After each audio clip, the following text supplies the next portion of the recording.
presentation of Fox Sports. We are Blackmore. We are so.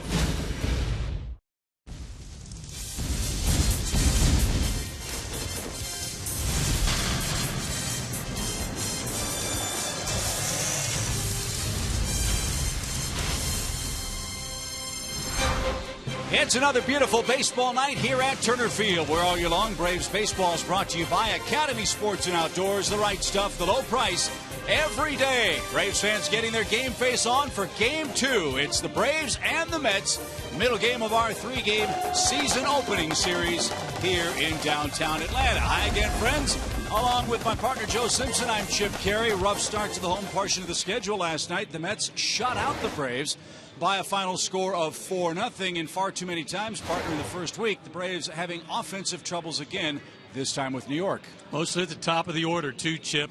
When you look at the work that Freddie Freeman's done and that Chris Johnson's done, they've done exactly what was expected of them. They're hitting the ball and they're driving the ball, but they don't have enough guys on base in front of them, and that falls on Jason Heyward and B.J. Upton up to this point.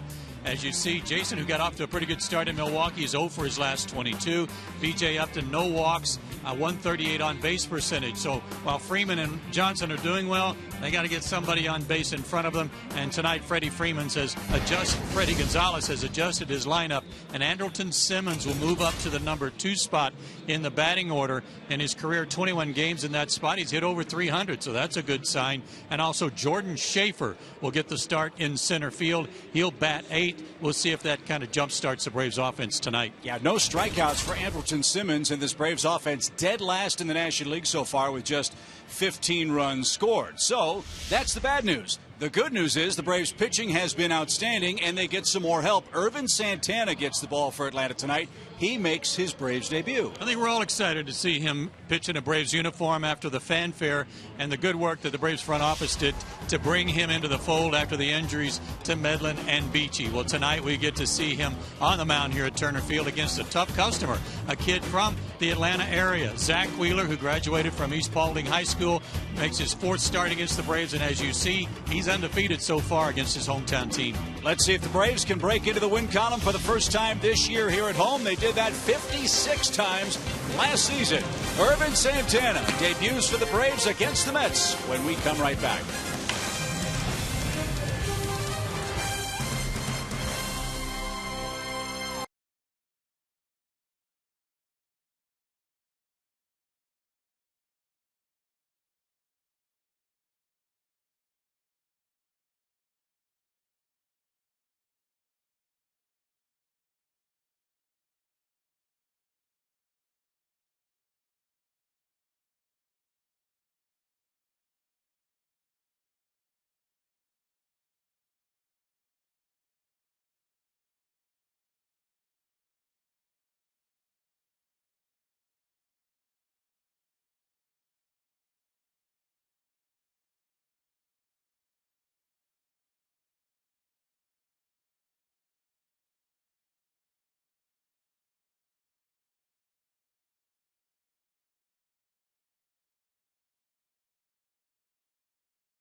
Series. I'm Tom Hart.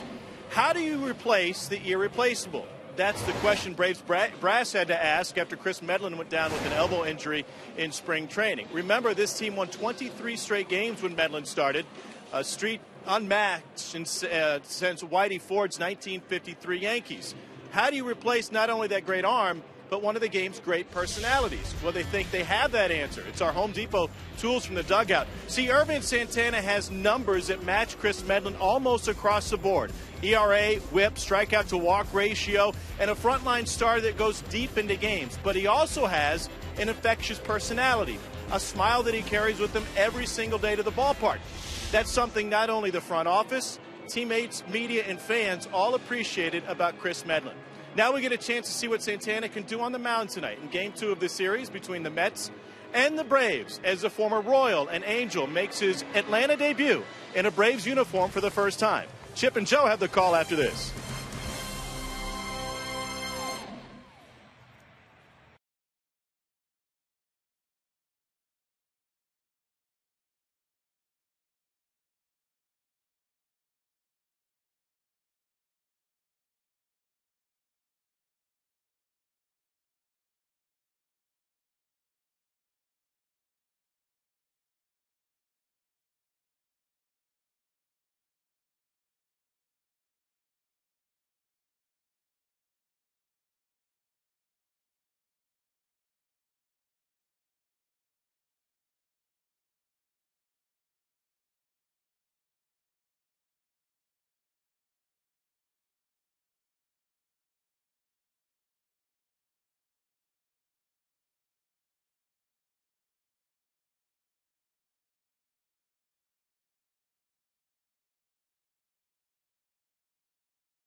By AT&T Uverse, Delta Airlines, and Ford.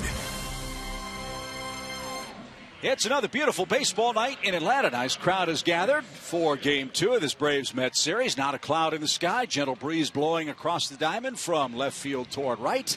And hopefully those will be friendly wins for the Braves, who look to score their first home run here in 2014. This is the New York Mets lineup that man Irvin Santana will face in his Braves debut today. Eric Young leads off in left field. Danny Murphy bats and plays second. David Wright is the New York third baseman.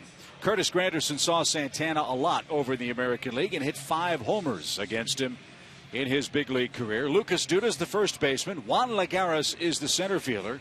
Travis d'Arnaud picked up his first 2 hits of the season here last night, with Ruben Tejada, the shortstop, batting 8th, and Zach Wheeler, the Georgia native, will pitch and bat 9th. The interesting thing, Joe, about that Curtis Granderson number, home runs. That is something that Santana is going to allow over the course of this season as a Brave. Yeah, John Smoltz talked about it last night. Santana talks about it all the time. He said, I am a guy who is prone to giving up some home runs. Hopefully it will be solo. There will be solo home runs.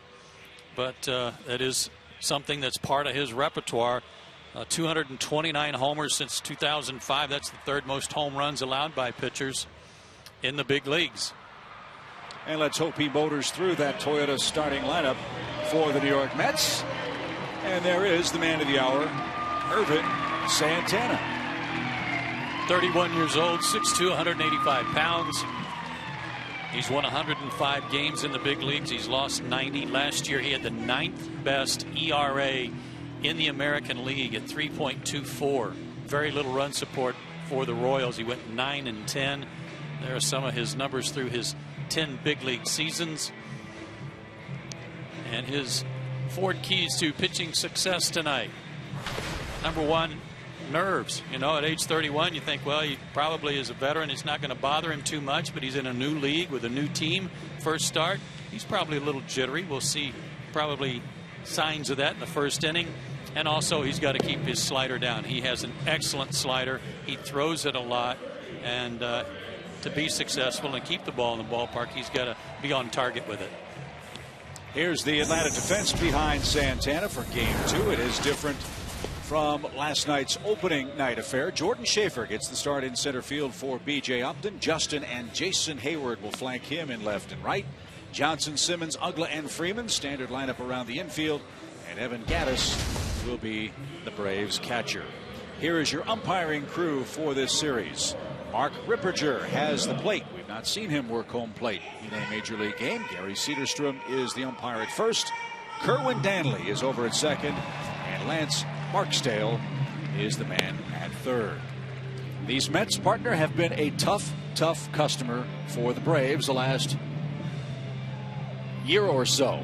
And if the Braves want to win the East again, they've got to beat up on New York a little better than they've done. Yeah, it's hard to explain, too. I mean, on paper, it doesn't look like it ought to be that close in terms of the outcome of these games. But New York plays Atlanta tough each and every day. I think that's a credit to their players. It's certainly a credit to their staff, who they don't take anybody lightly, and they don't want you to take them lightly. They are a very determined group. The Mets, however, are 3-4 on the year and are dead last in the National League in batting average. Despite hitting 192 as a team, they've scored 10 more runs. And Santana's first pitch as a Brave is a strike to Eric Young. A little warmer tonight, 65 degrees at first pitch, and a comebacker. That'll help the Butterflies, you'd think. First chance for Santana. He gets Young on the second pitch of the game. Good start for him. First pitch strike and then the comebacker. You mentioned the temperature, but there's also a pretty good breeze blowing across from the left field foul pole toward the right. 10 to 15 miles an hour. Probably hold up anything hit to left, might aid anything hit to right.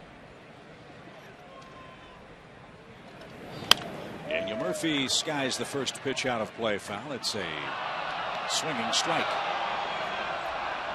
Murphy 1 for 5 last night.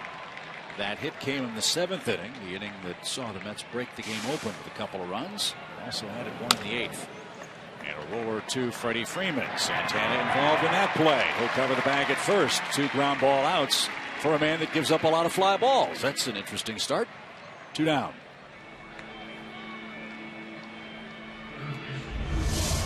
Give the outfielders a rest. We call it Santana in his court. Just pitcher, catcher, first baseman, and an infielder, one other infielder. They got it made. Guy knows how to pitch. He knows how to win. And just a couple of hours separated the Braves from missing out on him when he was close to signing reportedly with the Toronto Blue Jays. 2 up, 2 down for David Wright. He's off to a slow start at the plate. Wright just 2 hits in his last 21 at bats and none in his last 12.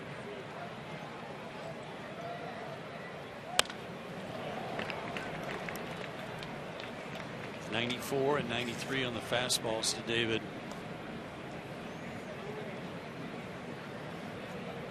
I asked Freddie Gonzalez before the game, is there a pitch count on Irvin tonight? He said, yeah, somewhere, 100 pitches, maybe 150. And how about that start? Santana threw 7 pitches, every single one of them strikes, and he got the Mets easily 1-2-3 in the top of his first inning as an Atlanta Brave tonight. Zach Wheeler goes to work for the Mets in the bottom of the first.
swiftly. Here's a look at the Braves Toyota starting lineup, and it is different. Jason Heyward leads off as customary. Andrelton Simmons, no strikeouts this year. He moves to the number 2 spot.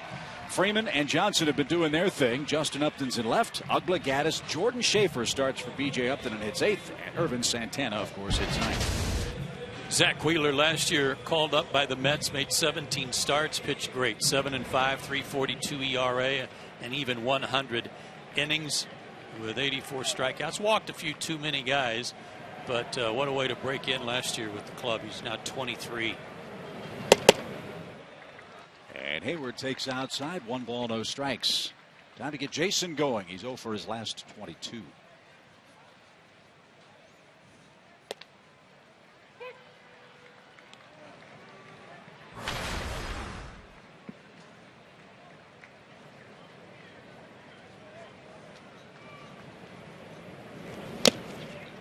A little tardy. 1 ball, 2 strikes. That pitch at 95. Well, he's throwing hard. He's got a really good fastball, but Jason has been late during this stretch where he's been hitless. He's been ill-timed in terms of getting his setup ready. Loading his hands up. He's just been behind a little bit. He was real happy with his at-bat in the 9th inning. The deep fly ball to center with the bases loaded that was caught by Lagares and ended the game in the Mets' favor 4-0. So hopefully that's a good sign for Jason tonight. 2 balls, 2 strikes.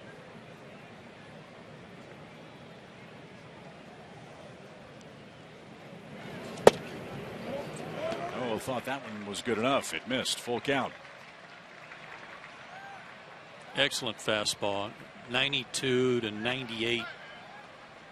Anywhere in between on his fastball. That one 97.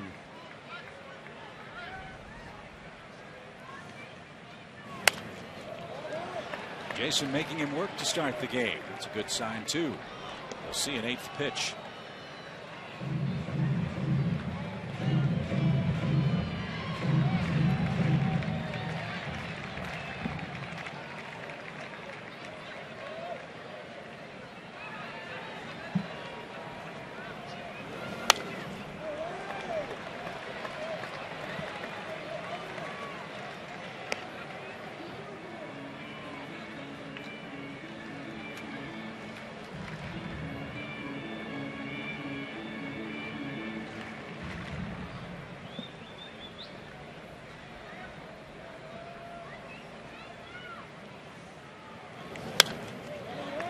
Hanging tough. You bet.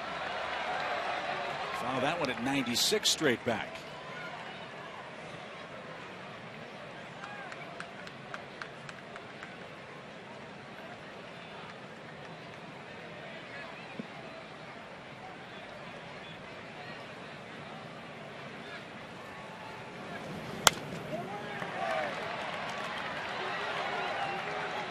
A small fortune in baseball is ending up in the stands, but a good start for Heyward. Yeah.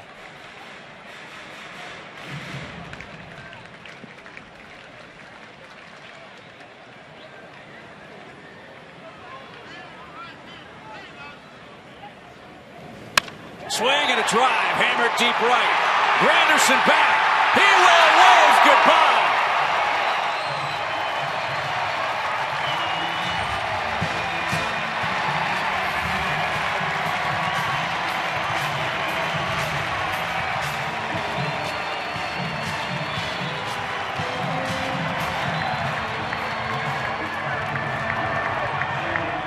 Adios for 22.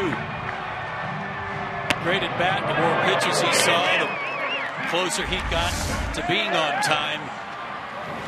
And then that one found the middle of the plate. Target was away, but he didn't miss that one. That ought to get him going. An 11 pitch at bat. Turns into Heyward's 4th career leadoff homer and a 1-0 Braves lead in the first. So here's Andrelton Simmons, the Braves shortstop, hitting at a .292 pace.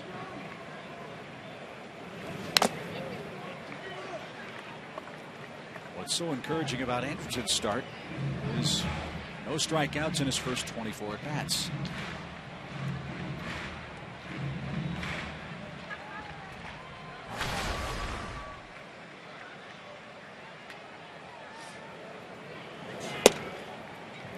Yeah, and that doesn't mean he hasn't been aggressive.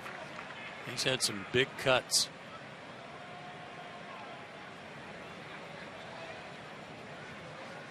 I like the fact that he's had some hits to right center and left center. Little tapper out towards short. Tejada charges, fires on the run. Infield hit for Simmons. He had a ton of those last year, and he's got one here in the first.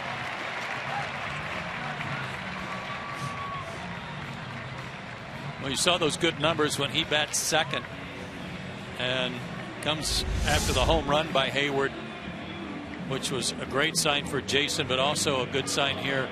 Anderson getting on in the first inning ahead of Freeman and Johnson. We'll see if that develops into anything.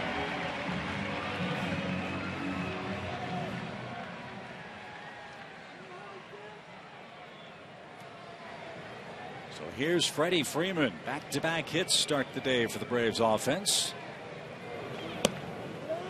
And while Chipper Jones may be retired, Atlanta has found itself a new Mets killer. Freddie Freeman has turned into that man. Over the last 36 games, almost an RBI per game on average. The work scouting report on Zach Wheeler. He has a new pitch. It's a changeup. We'll talk about that as we go along. And local domination again. 3 starts against the Braves, 2 in New York, 1 here. Did not lose any of the 3 starts. Pitched great against them. Now Freeman scorches one to center. Lagares back to the wall, leaps and makes a great catch. Now the long throw back to first will be off target and late. What a grab in center by Lagares to take away a hit from Freeman. This isn't just one by Lagares. This is one of many. He can flat out go get him out there. Came away kind of pinwheeling his arm a little bit, like he had hurt his shoulder. He may have cracked every bone when he hit the wall. Great catch. And Freddie nailed another one.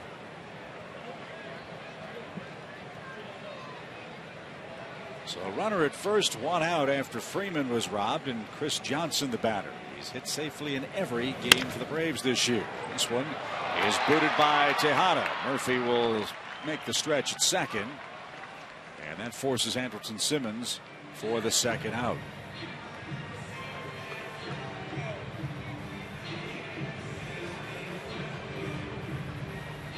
May not seem like a big deal, but that was a routine double play ball that would cost Wheeler a few more pitches in what's been a busy first for him. Yeah, and I was surprised with Johnson running that Murphy just elected to take one out and not try for the double play. Maybe he's a little gun shy. He's already got 3 errors for the Mets. So that gives Justin Upton a chance to hit with a man aboard and a 1-0 lead with 2 outs.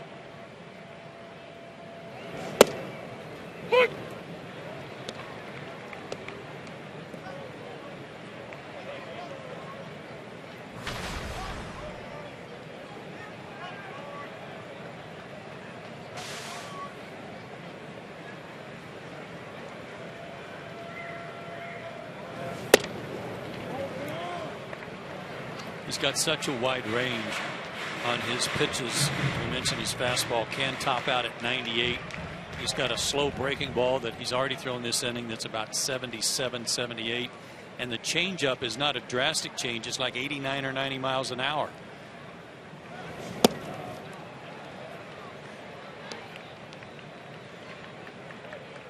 That's hard to get your mind wrapped around, an 89 or 90 mile an hour changeup. But it's just enough off of his A1 fastball to throw your timing off. 1 ball, 2 strikes for Justin. And he is down swinging, and that'll retire the side. Braves hit Wheeler pretty hard in that first inning. Jason Heyward with an 11-pitch at bat hits a leadoff homer. And after 1, it's Atlanta 1, New York 0.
the Georgia Lottery, Toyota, and AT&T.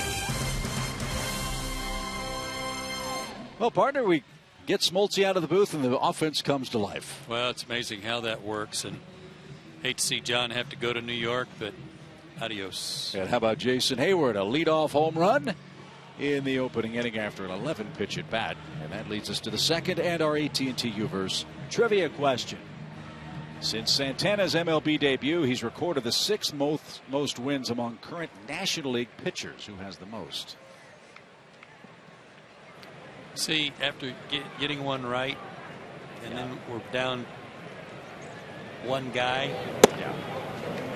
So the chances of us missing are reduced by a third. Boy, there's some serious payback. It's just wrong on so many levels, but we'll somehow get help from our friends and come up with an answer. May not be the right one, but we'll have an answer. As Curtis Granderson goes to work, he's behind 0-2. And Santana punches him out. Back-to-back strikeouts for Irvin. And he set down the first 4 Mets in a row.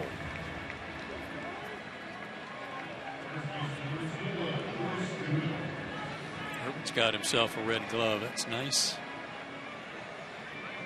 Freddie's going to have a red face if that sun doesn't go down a little further here in a few minutes. Sorry, Freddie, but it's so nice just to see the sunshine again. Lucas Duda looks at a strike. He had a hit last night. That came in the 8th inning, and he scored the 4th and final Mets run.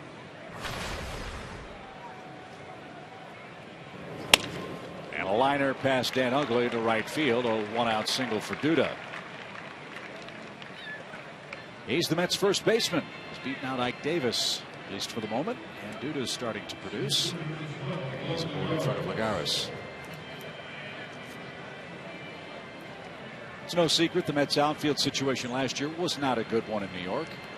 But if you have to make lemonade out of lemons, well, Lagares would certainly be that guy. He was a very pleasant surprise for them last year. We've already seen tonight how good he can be patrolling center field. He's got hits in 6 of the first 7 for the Mets.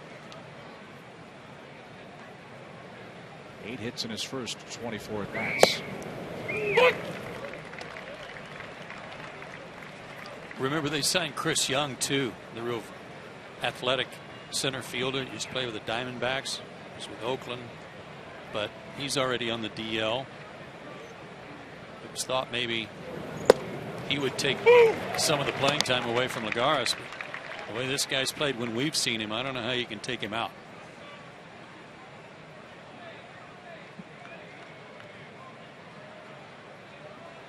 No balls, 2 strikes. Duda leads from first and draws the throw.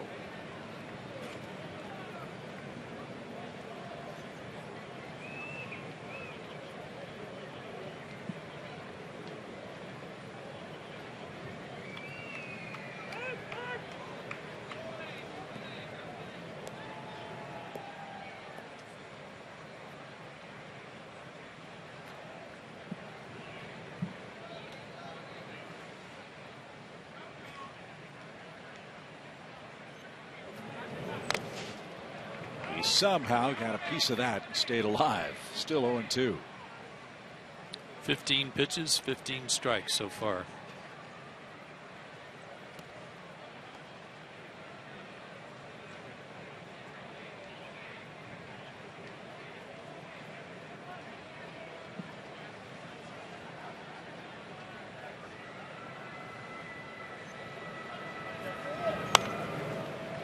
That was 16 for 16.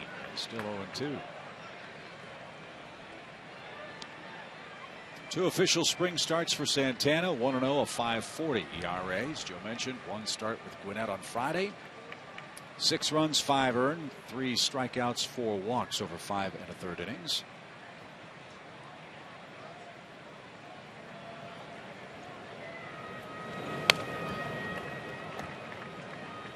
His fastball's got some life to it.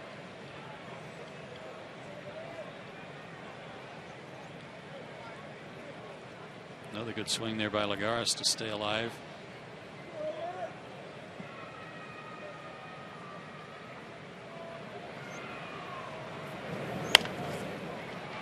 it's Lagares' turn to make the pitcher work.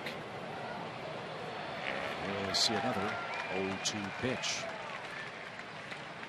To make room on the roster today, when Santana was activated, the Braves sent Pedro Beato down to AAA. So Atlanta now has 7 men in the bullpen.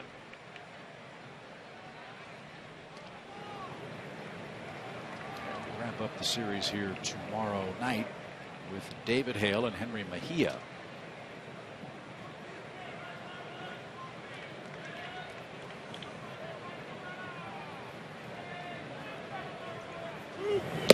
Swing and a miss. Third strikeout. And he hasn't thrown a ball yet. That's pretty good command of the strike zone. Nothing fancy about that. Four-seamer right by him, 93.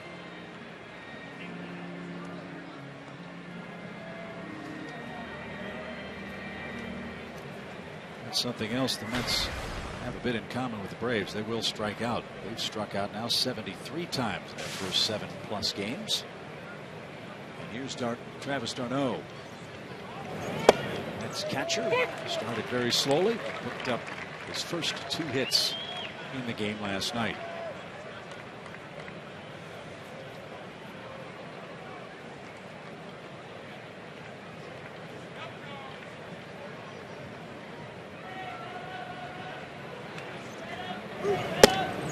That's first miss.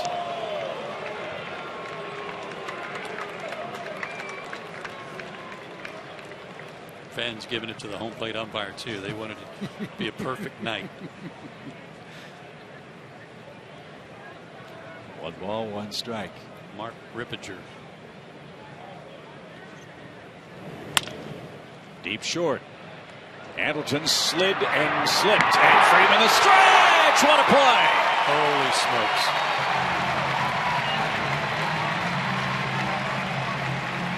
Are you kidding me?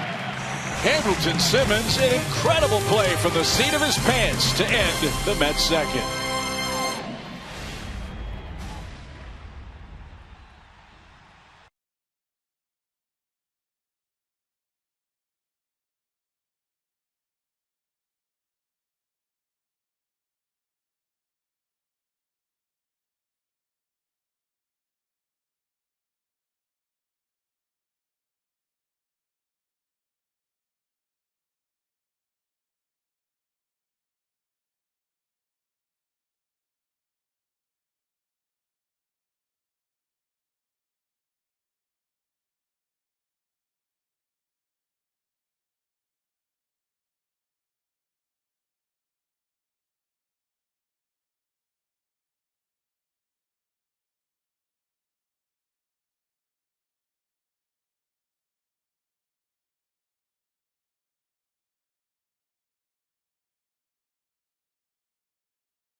To take care of the Mets in the second. Want to know how strong his arm is? How about this one, with going to the seat of his pants, getting up on one knee, but still falling backwards even as he's throwing it. His weight still going toward left field as he cuts it loose. Got a great stretch from Freddie Freeman. Most guys wouldn't have even tried.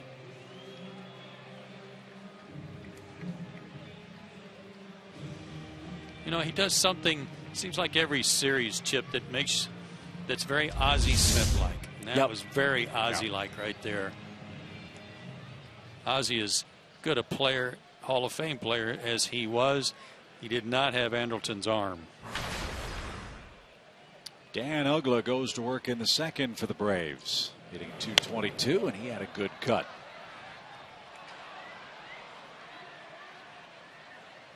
We've mentioned the stat a couple of times, and I love it when you mention it frequently. The percentage of ground balls on the left side of the Braves infield that were hits last year is astoundingly low because of plays like the one we just saw. Yeah, roughly 1 out of every 5. 22% was all that were successful in getting through.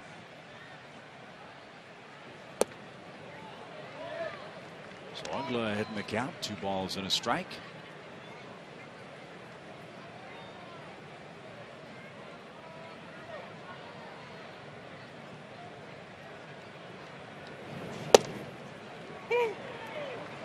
Good pitch.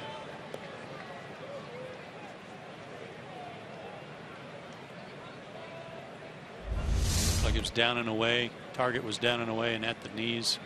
That was dandy.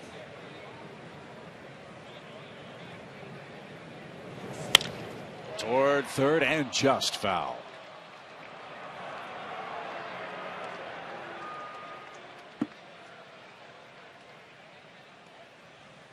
You like where Dan is at the plate right now? I do. I really do. I mean, I'll put that foul ball, I'll couple it with a lot of other balls that have been hit hard at people for outs.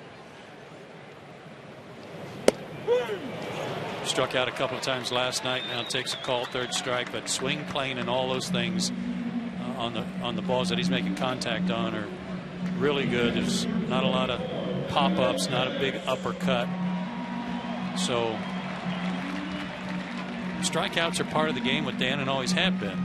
It's last year it was the balls that he made contact on, they just weren't doing anything. They weren't going anywhere, and he kept trying to hit it harder and farther each time. I think he's in a good place. Evan Gattis had a big cut and didn't get it. Strike 1 to the Braves catcher, hitting 7th tonight in front of Jordan Schaefer. Gattis had a 2nd inning hit last night against Bartolo Colon. Picked up the victory. In fact, the Mets, a remarkable statistic. Every single one of their pitchers that came out of the bullpen nearly qualified for Social Security last night. 3rd time in big league history a team combined to throw a shutout using 3 pitchers 36 years of age or older. That was what New York accomplished last night. Wow. Huh. The Diamondbacks did it in 2002 with Randy Johnson, Greg Swindell, and Mike Fetters. And the Mets did it 11 years ago in Texas when Al Leiter, Graham Lloyd, and John Franco took care of the Rangers. That stat courtesy of the Elias Sports Bureau.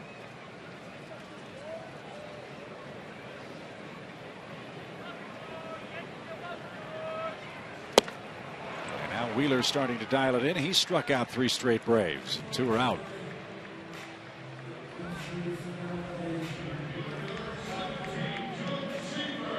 Here's Jordan. He made 51 starts last year.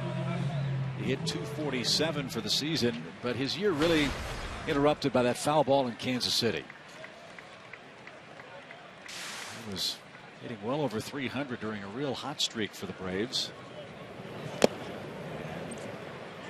really set him back for obvious reasons. He's had a couple of at-bats so far, coming in for defense, pinch running, or as a pinch hitter, 0 for 2.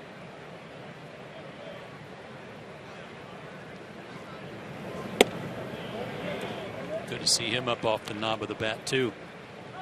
Jumped up a little bit.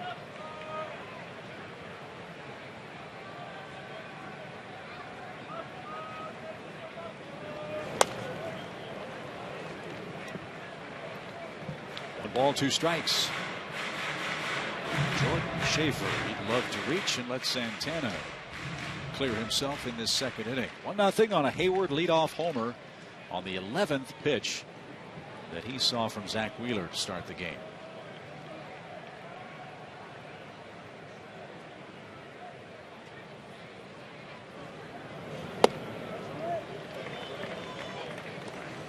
Kids up to 36 pitches, now 37 with a 2-2 count.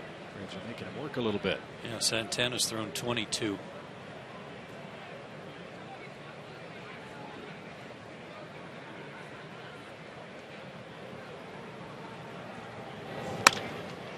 Ground ball right side. Murphy is there and makes the peg to first. Wheeler has a 1-2-3 second, and he'll bat second in the third, trailing by a run.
Turner Field all season long. Braves baseball is brought to you by Academy Sports and Outdoors. The right stuff, the low price, every day. With Joe Simpson and Tom Hart, Chip Carey with you on a blustery night in Atlanta. The home and Braves debut of Irvin Santana has gone exceedingly well so far. Strike after strike after strike. And he got a home run from Heyward in the home first.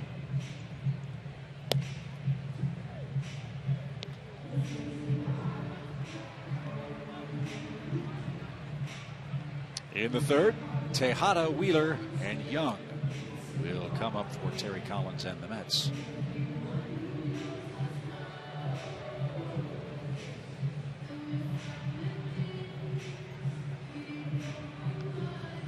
$21-1, you'll take that ratio all the time, won't you? You bet.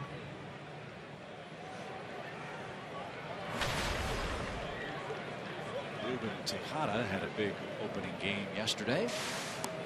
2 hits, a walk, and a couple of runs, a couple of RBIs. He's the 8th place hitter for New York.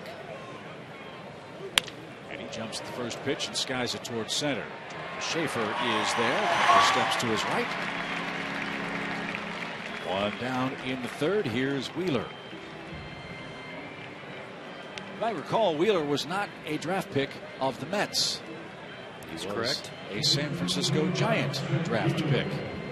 And it's interesting how history could have been very different had the Braves been maybe a spot earlier in the amateur draft that year. That's what I was told, that the Giants drafted him with the 6th pick in the draft in 2009, which also happened to be the year that Strasburg and Drew Storen and other good pitchers were taken. Roller to the right side. Freeman a backhand. Perfect lead. Pitcher cover. 2 out. But the Braves were prepared to draft him with the 7th pick. They were all set to take another local product, but the Giants nabbed him, and the Braves on the next pick took Mike Minor. So either way, both guys are pitching in the big leagues and doing well, so it was a very similar pick, although Wheeler was a high school pitcher and Mike Minor was out of college.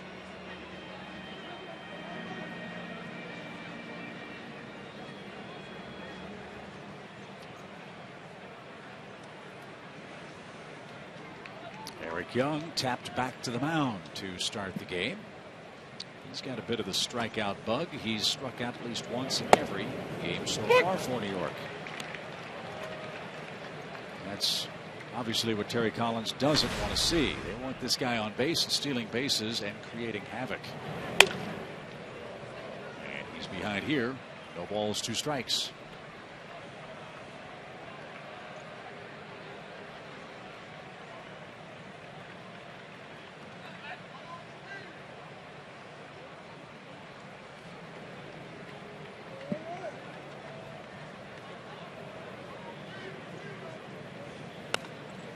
back to that 09 draft. Steven Strasburg, Dustin Ackley, Zach Wheeler, Mike Minor, Mike Leake, Jacob Turner just went to the DL. Drew Storen, Aaron Crow, A.J. Pollock, Shelby Miller, Mercy, Mike Trout, 25th pick. 25th pick. James Paxton. All those pitchers that went early. And then on it goes. I mean, what a wonderful draft that was in 2009. And Young goes down swinging. A 7-pitch inning for Santana. He has struck out 4 men. He'll bat first. Then Jason Heyward hits for Atlanta. It's 1-0 Braves. Middle of the third.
He's at the ball game tonight and already doing the chop.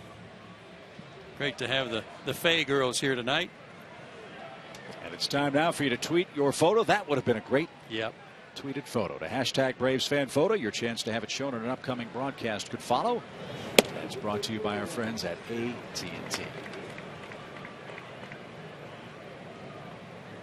We'll see how Irvin fares at the plate. If you had to guess, what would you say is Major League batting average? I'm going to say about his number. 030. 160. Wow. Okay. 4 hits and 25 at bats. All right. Boom.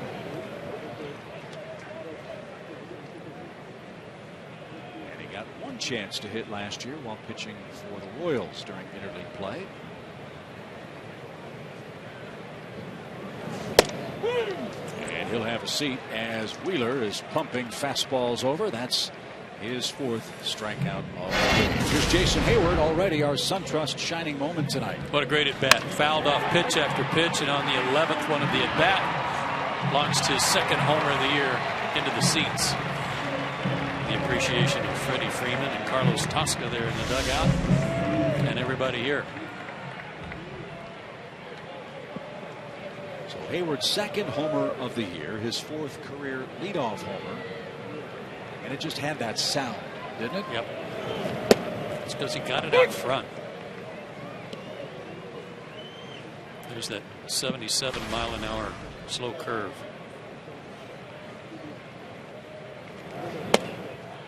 And another one has Heyward behind 0-2.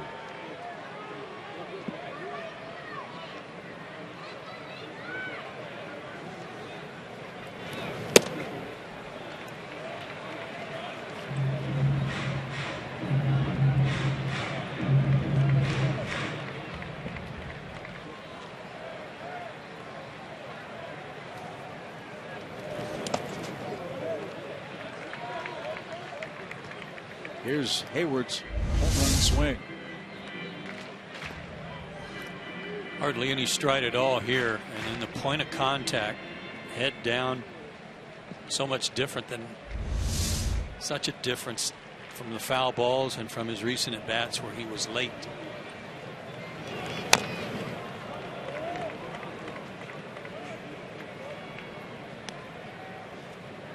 I love that Exmo replay at the point of contact. The naked eye can't see the flex of the bat, but when you see the contact and see how much give there is in the bat at impact, that does to the baseball, it's really an amazing look. It is. It's great technology.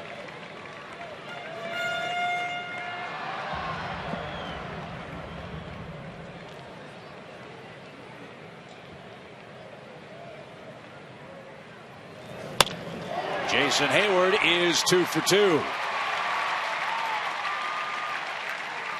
He pulled a 95-mile-an-hour fastball. Let's see what this swing looks like on Exmo. Well, it's great because of all this great technology in our brand new truck. We'll see the point of contact on this one. This one wasn't quite on the sweet spot, a little closer to the brand, but he's so strong he got that out there anyway. But we've got a lot of new bells and whistles with our new truck. We've got an RF camera, which I understand means right field. It's good to know where it is all the time. I'm pretty up to date on this technology. I'm liking it. Fly ball to right. Chases Granderson back. And shy of the track. He'll make the play for out number 2. So Hamilton 1 for 2 on the night. Still hasn't struck out this year. Freeman wants a do-over. He absolutely vaporized a baseball that sent Lagares to the fence in center, and he made a sprawling catch-up against the fence in the first. You hit a ball as far as you can hit it in this stadium and not hit it out of here and still didn't come up with a hit.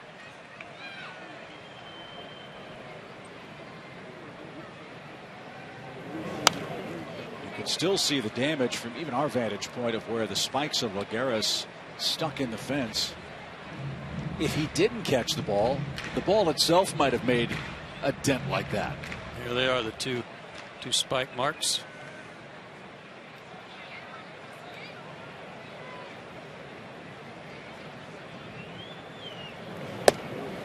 Paint job over the outside corner. Speaking of paint, I mean, I've got a new telestrator. I can do all kinds of stuff. It actually works. When I hit the clear, it goes away. I mean, it's just awesome. Bells and whistles. I can only imagine what it was like with you at Christmas. Now I can see. That was something else on the Etch-a-Sketch.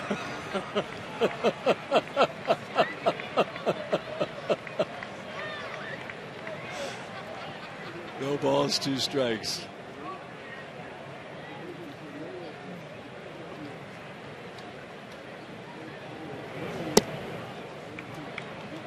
And now 1 and 2.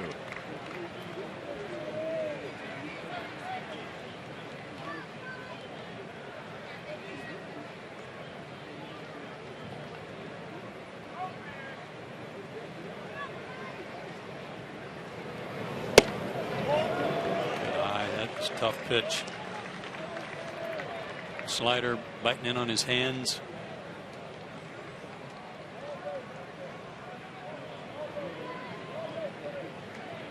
He's a net killer. 35 RBIs in his last 36 games against New York. Oh. Vicious line drive foul. Spoiled 95 gas on the outside corner. Here's the catch by Lagares to rob Freddie of extra bases.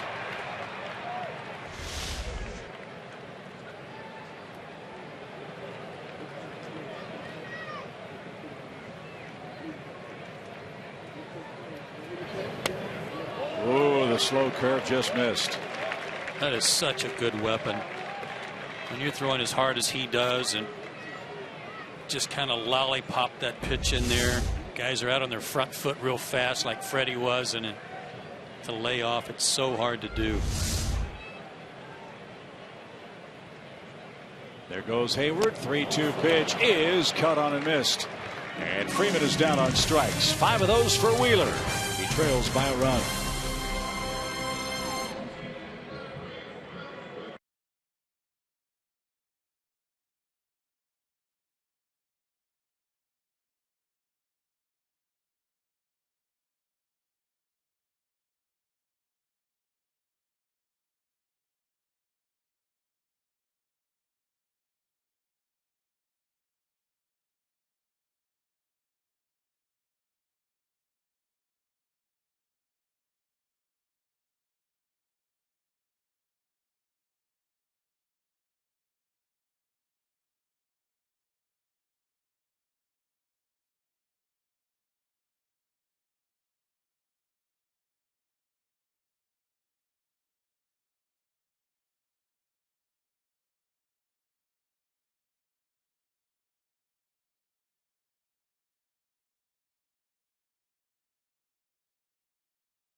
Presented by Georgia Power and the Home Depot. Nice crowd in Atlanta. They've seen the Braves score the game's first run, and we're seeing an excellent pitching duel so far tonight. Zach Wheeler for the Mets has 5 strikeouts in his first 3 innings. And Irvin Santana has struck out 4. He'll get after a tough hombre, Daniel Murphy, to start the 4th. Did this surprise you when you saw this, Chip? It did. It did me too. I think Andrew McCutchen certainly doesn't surprise me. Martin doesn't surprise me. The other 3 guys really did, because I didn't think Goldschmidt had been up long enough to accumulate that many hits. Murphy's so good at just spraying the ball all over the ballpark. There's no one way to play this guy. So he's part of our Academy Sports and Outdoor leaderboard this evening. Second in hits in the National League was Murphy last year for a Mets team that had a bad year. You would think, wow, he plays in New York, he's going to get all that publicity, et cetera, et cetera. Got some of it, maybe not enough.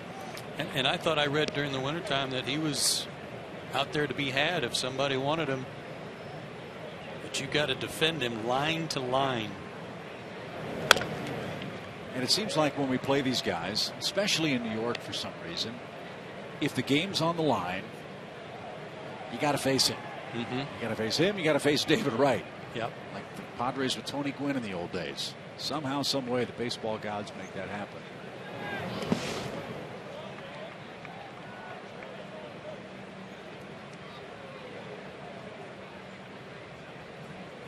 Was it Murphy 2 years ago that hurt his knee against the Braves? Yes. The hyperextension?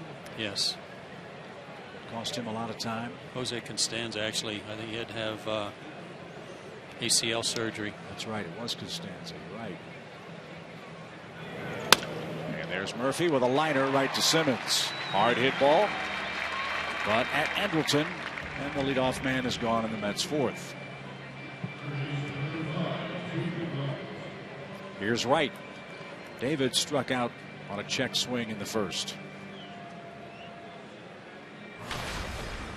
Really enjoyed your conversation with John last night, talking about David Wright and this Mets ball club.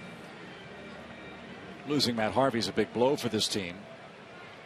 They've got a kid named Noah Syndergaard, whom they acquired from Toronto in the R.A. Dickey deal, who's apparently the real deal, a lot like Zach Wheeler. You get those 3 guys with the Jonathan Neese, it's a pretty good foursome in rotation for the Mets. Dylan G, too. Don't forget about him. From what he does to the Braves. As Wright shoots one to right field for a 1-out single. The question that you and John were bandying about last night was, how do the Mets add offense to support David Wright? Well, they tried by signing Granderson. That's a good start, but they've got some other spots on the infield that I'll say are openings that they could go out and find some support offensively at different positions.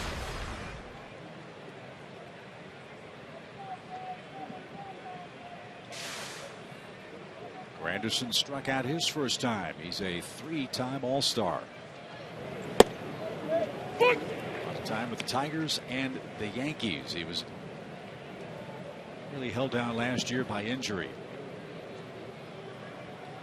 Broken wrist and a broken finger limited him to just 60 some odd games. He's got plenty of thunder, and John was talking last night about an ideal player for Yankee Stadium in the short porch and right. He won't have the same luxury in his home ballpark at Citi Field. No, he won't, but he's a good low ball hitter, and he does a good job of getting the barrel out there in front too, turning on the ball. I'm sure that was part of his focus when he was in Yankee Stadium, to try to pull the ball. He may have to adjust that a little bit in Citi Field.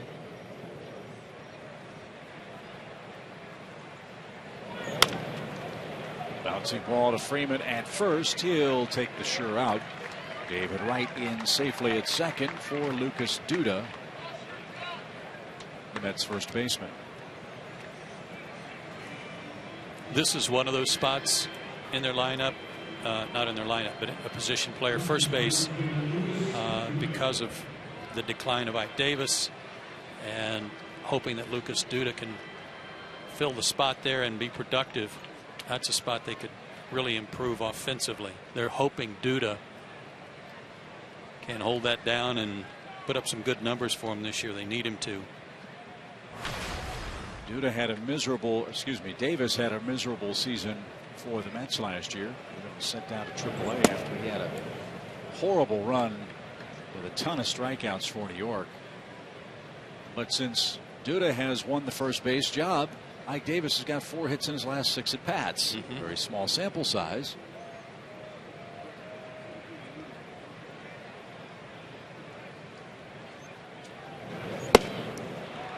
Good change. Very good change. 1 ball, 1 strike. Hasn't thrown many of those so far.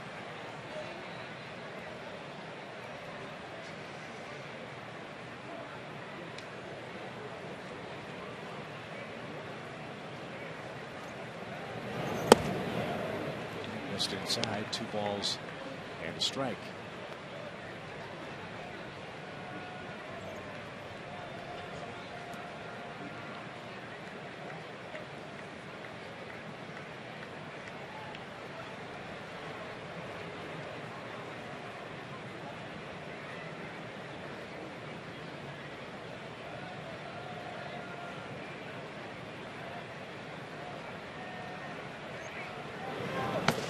Yes, he did.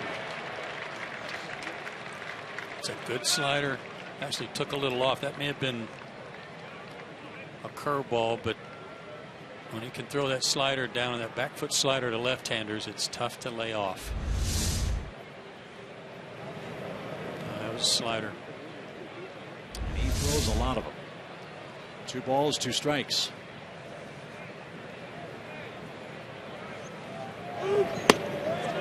There you go. No, he didn't. He'll throw his 4th pitch behind in the count in the game. Coming up here to Lucas Duda. Yeah, he did.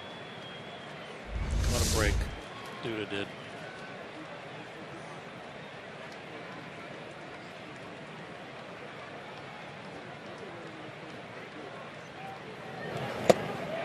All's right with the world. Duda swings and misses. 5 strikeouts for Santana.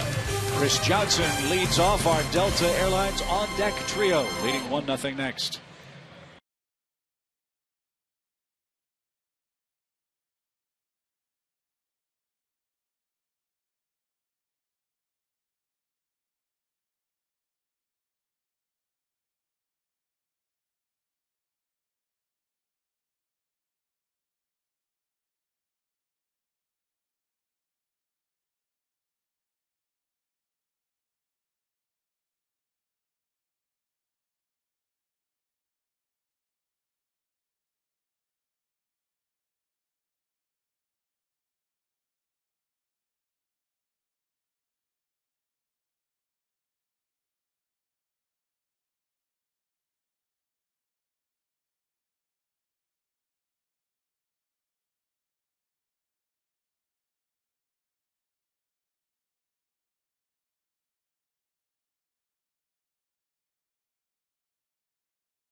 kid, Zach Wheeler, who's back at Turner Field. Made his debut here at Turner Field back in June of last year. And a good debut it was.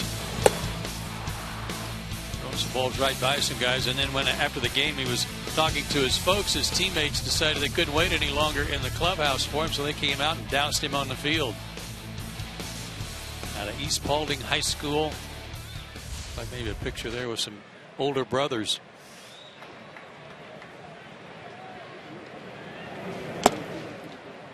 So what a happy homecoming for Zach Wheeler it was on that day.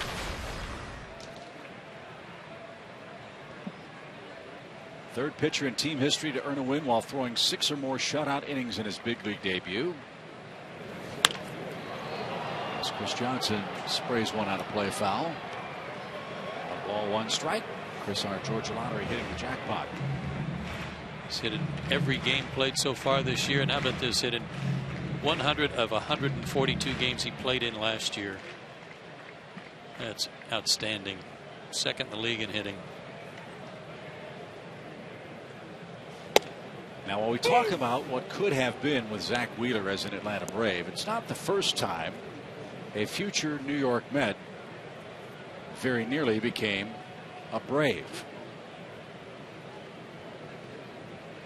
Here's the 1-2 pitch to Chris. It's bounced toward Tejada. He's got it for out number 1. On February 24th, 1966, the Braves signed a college pitching phenom who would someday be enshrined in the Hall of Fame but would never wear a Braves uniform. That pitcher was Tom Seaver. He was on the USC pitching staff. The year before, he was selected in the June draft by the Dodgers, but Seaver insisted on a $70,000 signing bonus, and the Dodgers said no. The next year, the Braves selected Seaver and signed him to a contract. But then baseball commissioner William Eckert voided the contract because of 2 exhibition games that Southern Cal had played, even though Seaver never pitched in either game. That always sounded kind of bogus to me. Right? It's like they made up something so the Braves didn't get him. Well, it gets worse. With the contract with the Braves no longer in effect, Seaver intended to finish his college baseball season at USC. But the NCAA said that by signing the contract in the first place, as Upton hits one toward Lagares at center, it cost Seaver his amateur status and ruled him ineligible even if the contract was no longer in effect. So the threat of a lawsuit caused Commissioner Eckert to rule that other teams could have the opportunity to match the Braves' offer. 3 teams did. And the New York Mets were awarded Tom Seaver's signing rights in a lottery drawing among the 3 teams, the Phillies and Indians being the other. Think about how differently history could have been written in Atlanta in the 60s with Tom Seaver on the same pitching staff as Phil Niekro. Sounds to me like the Braves really got a crummy deal handed to them there. Drafted him, signed him, and the commissioner said, oh, wait a minute. No, I've decided no. David Wright with a nice play at third takes care of Dan Ugla, and Wheeler has an easy time of it in the 4th inning. He's down a run.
Jersey performing so well for the Braves through 4 innings. Irvin Santana's got a 2-hit shutout so far, and he'll face the bottom part of the Mets order.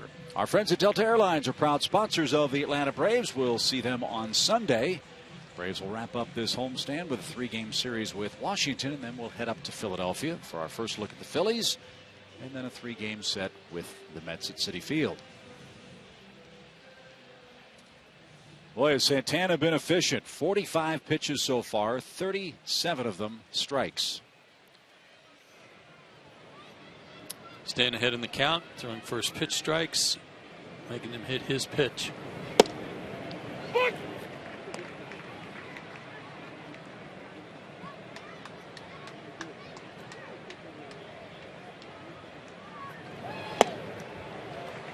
A lot was made about the fact that the Braves were able to sign Santana, and with good reason. But then a lot of people, maybe some critics, said, well, why was he still available after spring training started? And 99% of that was because there was a draft choice, a first-round draft choice attached to Irvin, that if a team like the Braves signed him, they had to give up their first-round pick in June to the Kansas City Royals. So a lot of people, in addition to whatever contract they were going to have to offer up, were reluctant to give up that first-round pick. Well, it just so happens the Braves are getting a first-round pick back from the Yankees for their signing of Brian McCann. So while they lost their 26th round pick, they're getting, I believe it's the 31st pick. If that sounds right. Early 30s, somewhere there. Yep. From the Yankees.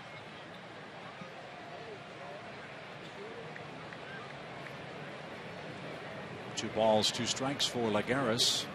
And just missed inside. And it's my understanding, too, Joe, that if the Braves don't extend Irvin Santana and he heads to free agency next year, that same draft pick compensation would stay with him. So if someone else were to sign him at season's end, the Braves would be entitled to a draft choice in return. To the right side, Freeman, nice play. And Santana sprints to the bag. Well, that combination has worked well all night. And Santana with a glove point to Freeman appreciates the good defense. Well, to Irvin's credit, in this day and age of multi-year contracts, he didn't want a multi-year deal. He may have early in the process if somebody had come along and offered him a 3 or 4 year deal, but no one did, except the Minnesota Twins late, allegedly. He turned that contract down in hopes that someone would give him a 1-year deal and he could go out and prove himself and have an even better year and improve his stock. So he's betting on himself. There's nothing wrong with that, is there? No. Darno. First pitch swing. Simmons to his left. Catcher running. Perfect throw. 2 outs. And Tejada will hit with 2 outs. We'll wrap up the series here tomorrow night. And here are your Chevron starting pitchers. Another local guy, David Hale, out of Marietta. Gets his first home start of the year against Henry Mejia, who pitched real well against the Reds in his first start of the year. He's 1-0. And David Hale likewise, 5 innings of shutout baseball at Washington.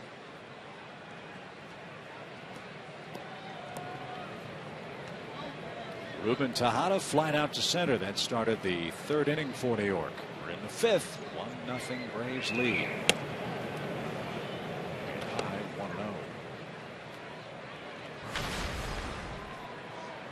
Nationals are in town next. They're losing tonight. Marlins are beating up on them 5-0. That game early at Nationals Park.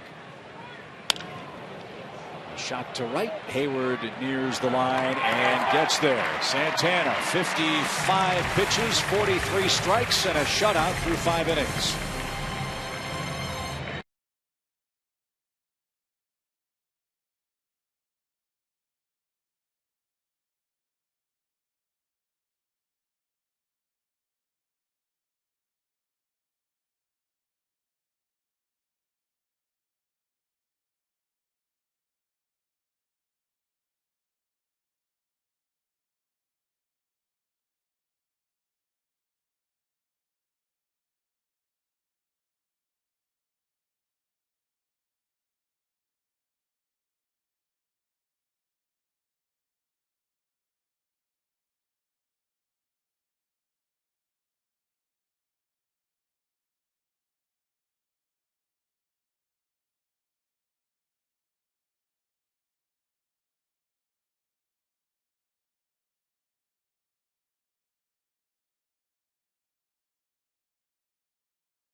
Chip and Joe were just talking moments ago about this rotation. David Hale going tomorrow. It's going to be a lot of tough decisions to be made if everyone returns healthy at the end of the month. One of those decisions will be about Aaron Harang, who's been sensational in his first 2 starts. I asked the veteran, who's only appeared in 6 games out of the bullpen in his career, what the future holds for him with this franchise when those guys return. Biggest thing for me is not to put that in my mindset, you know, because once you start thinking about things too much, it can definitely affect your performance on the field. So my biggest thing is I just got to focus, you know, every time I get the ball is I got to go out and get the job done. And that focus has been nearly perfect. Only 4 hits allowed over his first 2 starts. A couple of rehab starts last night for both Gavin Floyd and Mike Minor. Their perception of their starts varied greatly as Gaddis sends one fair down the third base line.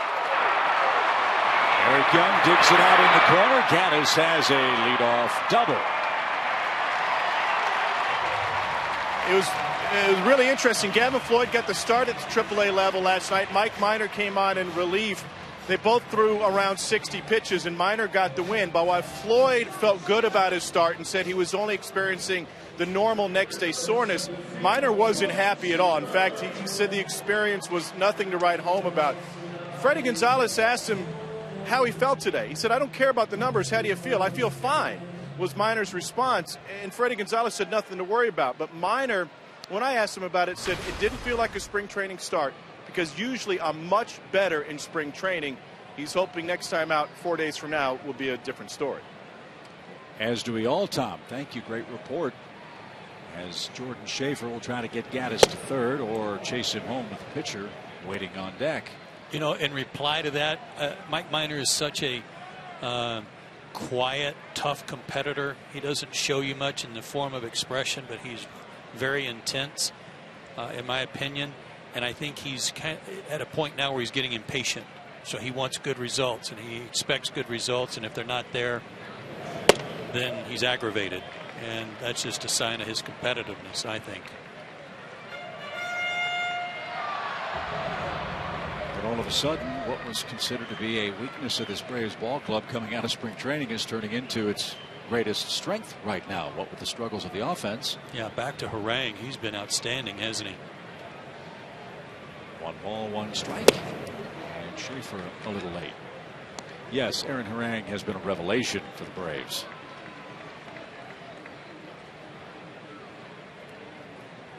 Six innings, 2 hits, 1 run last night. 12 2/3 innings of 1-run baseball. And 12 strikeouts in that stretch for Aaron.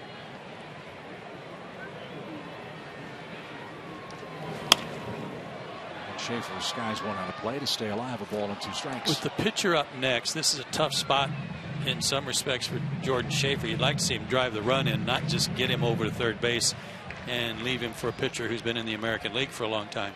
But this might have been an ideal spot for one of Jordan's bunts, a drag bunt to get on base, move Gaddis over, be at first and third, and then allow Santana to move him up.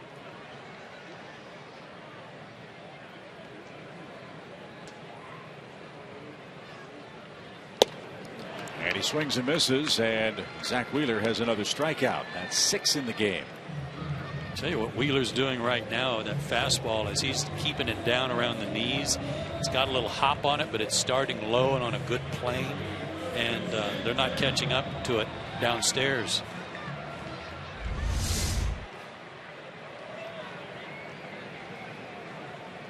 Right at the target set up by Darno.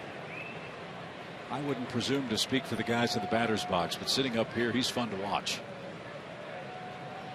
Zach Wheeler. And Santana shoots a ball into right field for a hit. Gaddis will be stopped at third. And have yourself a night, Irvin Santana. A base hit. I underestimated him.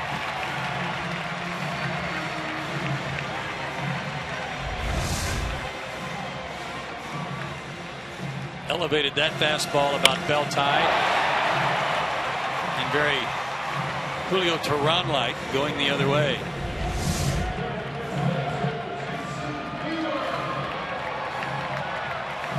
So Dan Worthen, the Mets pitching coach, is out to try to settle down Zach Wheeler. A leadoff double by Gaddis, a strikeout of Jordan Schaefer, and then an opposite field single by Santana has the Braves in business. Runners at the corners in the fifth, leading 1-0.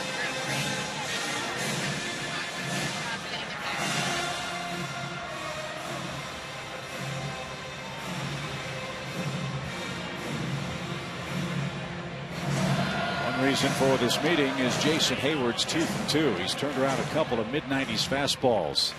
First inning, on the 11th pitch, it went a mile.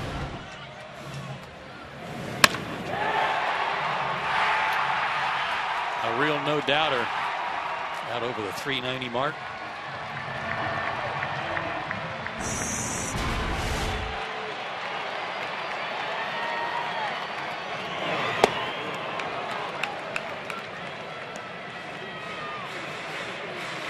Smart pitch had Heyward swing and miss.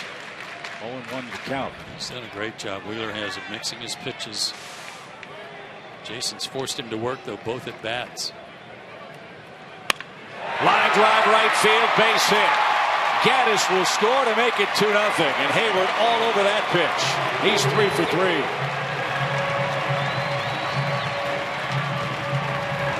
It looked like Wheeler tried to come back with the same pitch. Back up the 86-mile-an-hour breaking ball with another one. And wasn't able to locate it like the first one, and it just kind of hung out over the plate. That was a changeup, I believe.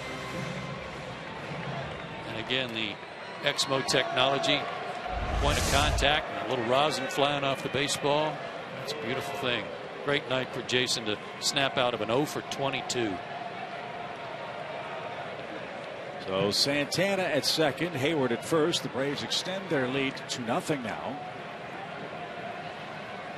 And Wheeler missed outside. 1 ball, no strikes.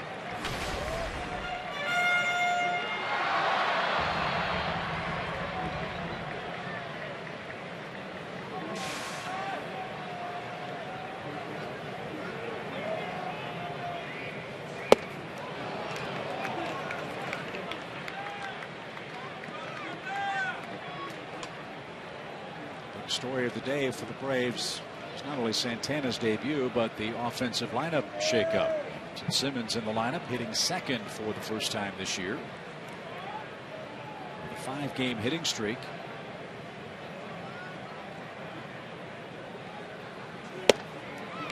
But to this point, Joe, no strikeouts for Andrelton and hitting 8th for Atlanta. Yeah, and that was my point earlier, that it's not like he's been just feeling for the baseball and trying not to strike out. He's been cutting it loose.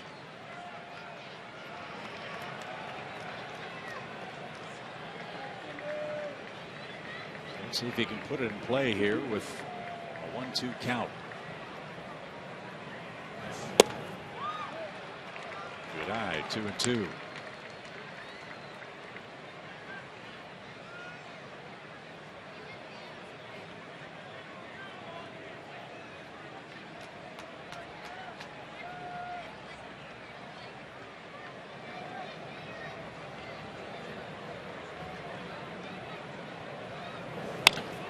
Line passed right into left field. Here comes Santana around third. He'll stop there.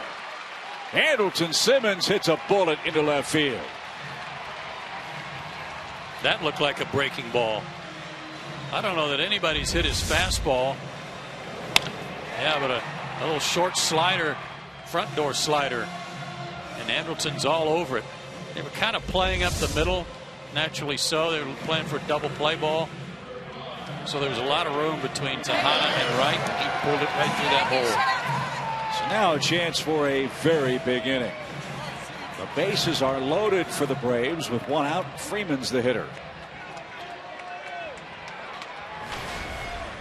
And the Mets bullpen is starting to stir. Wheeler's spot is due first in the top of the 6th.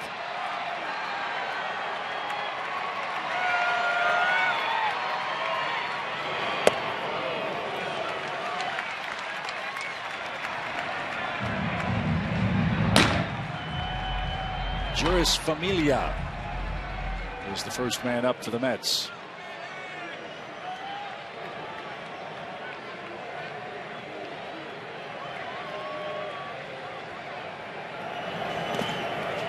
Darno with a body block. And Braves won't chance Santana breaking home on that play. 2-0. And likewise on that sharp base hit, Doug DeCinzo correctly held the pitcher. You don't want your pitcher running in there on the off chance that there might be a collision of some sort at home plate.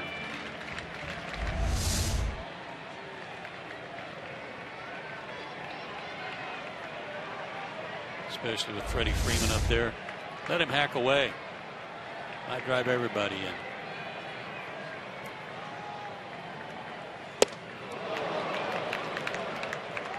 This would be a cool time for Freeman to record his first grand slam.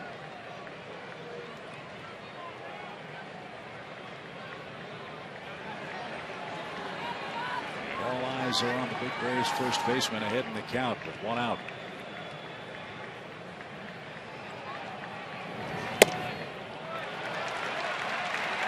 Now he's got to throw a strike or he's down 3-0. That is a rock and a hard place right there, folks. Freddie Freeman, you got to throw him a strike. You better make it a good one.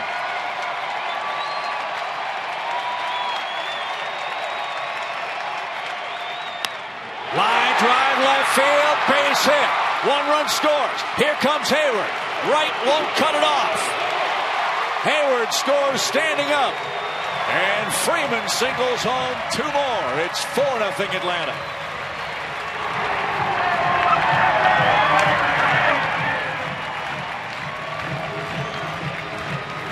It's one of the things you got to love about Freddie Freeman is a 3-1 count with the bases loaded. He's not trying to hit one to Decatur.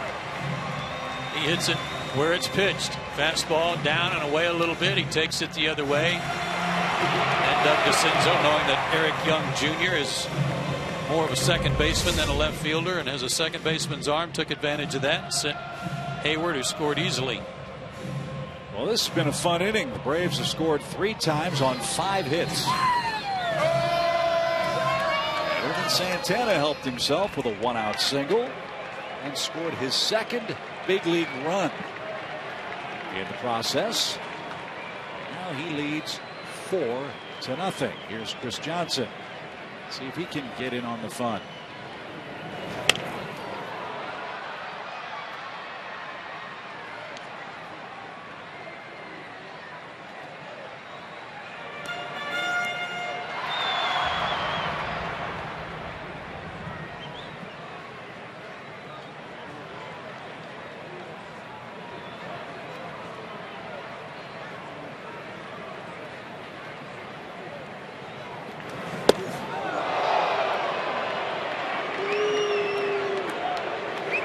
One of the goals of the teams that the Mets have played here early in the season, as Washington found out in the first series of the year, is get in that Mets bullpen early because they have had a hard time. As you mentioned last night, Joe, they really got roughed up in their first series against Washington. Did a little better in their second. Last night, a little shaky in the 9th, but they shut down the Braves over the last couple of innings.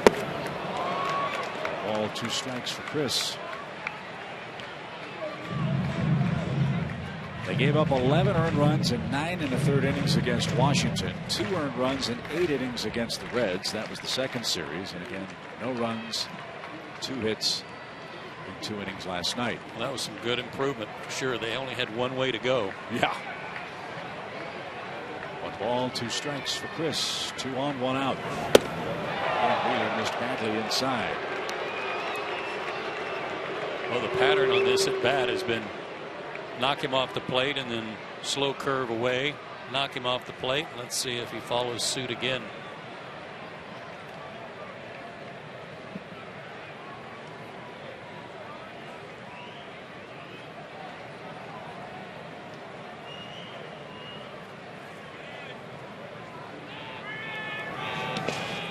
Darno blocked it, but not well enough to prevent both Freeman and Simmons from advancing.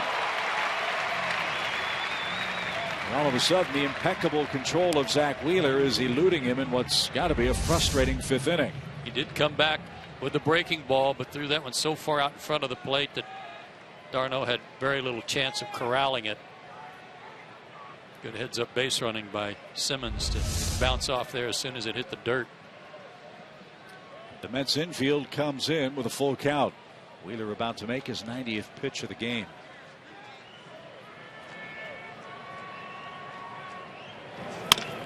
Bounce towards short. On contact, Simmons is coming home, and he'll be tagged out.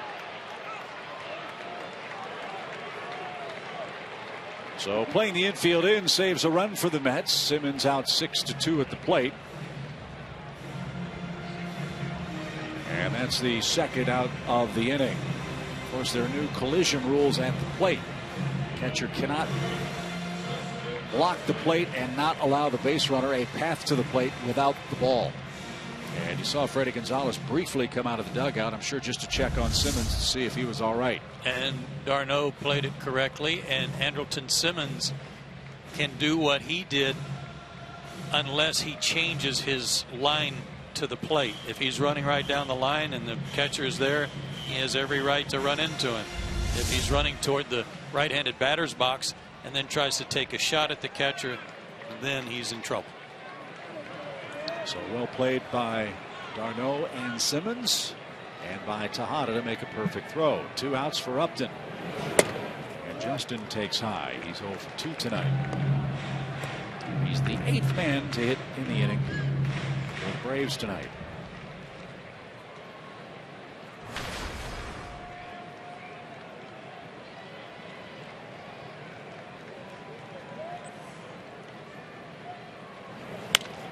Popped up behind first.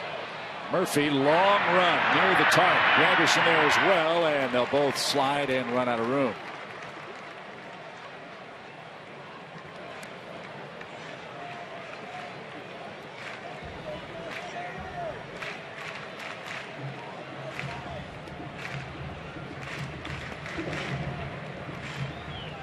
Wheeler's first start against Washington, he got beat, but he pitched pretty well. What would be considered a quality start. 6 innings. He gave up 3 runs, 7 hits, 2 walks, 6 strikeouts, and gave up a homer in that outing. He's given up a homer tonight. Last year, he only gave up 1 home run in his last 7 starts.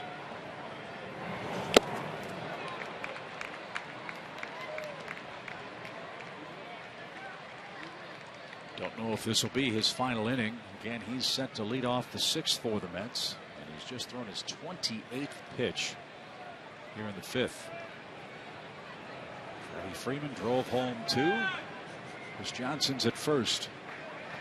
And the 1-2 for Justin Upton. He is bounced foul at third.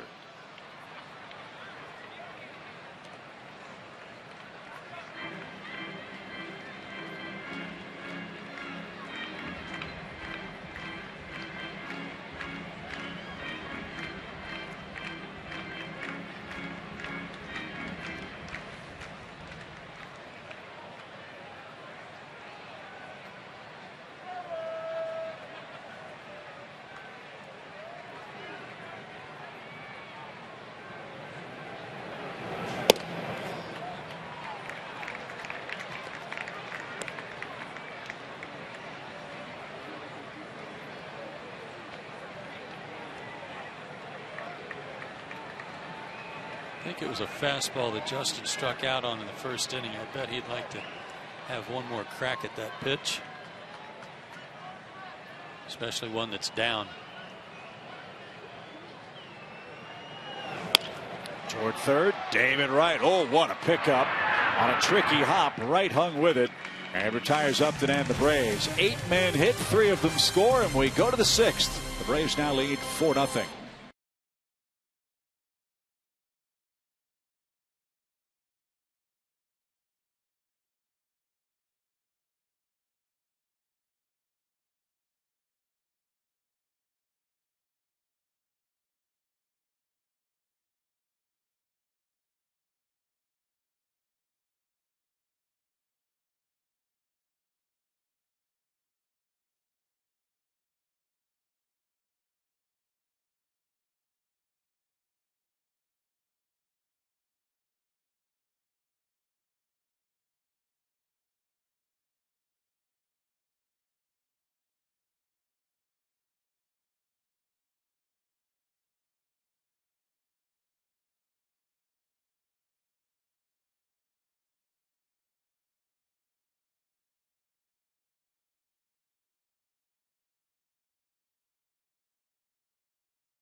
year with the Kansas City Royals. He's gotten 4 to play with tonight through 5 innings.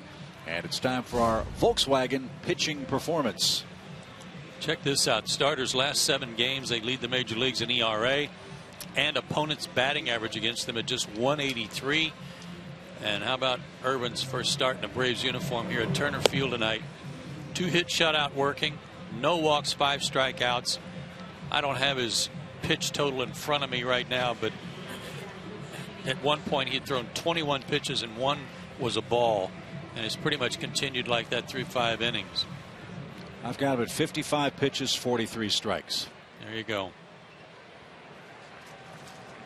And the night is done for Zach Wheeler. 5 innings, 8 hits, 4 runs earned, no walks, 6 strikeouts, and a wild pitch. He'll be replaced by Josh Satin. He pinch hits to start the 6th. That's 15 out of 18 first pitch strikes.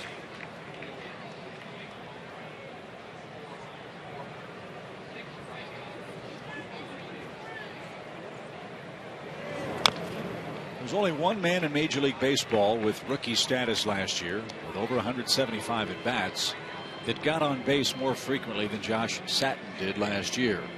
And that was the Dodgers' Yusel Puig.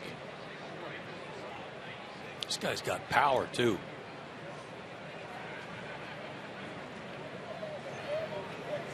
And you saw on his graphic when he stepped into the plate, he's a first baseman by trade. So if either Davis or Duda continue to falter, wonder if Satin would get a chance to get some extended time at first for the Mets. It's a good question.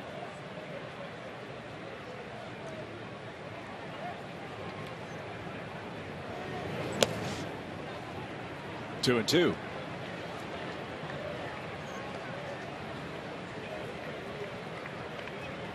Satin, Young, and Murphy for the Mets.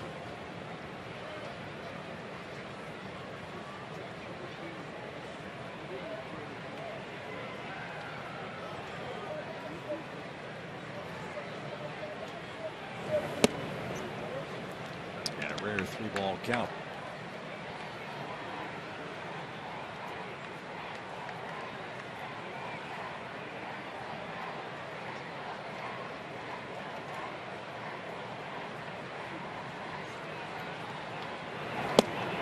And strike 3 called inside corner. Satin not sure about that.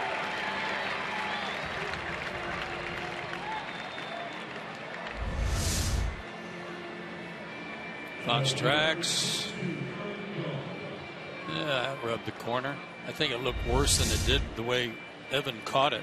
Evan caught it and his glove kept going farther inside, so it made it look like it missed worse than it did.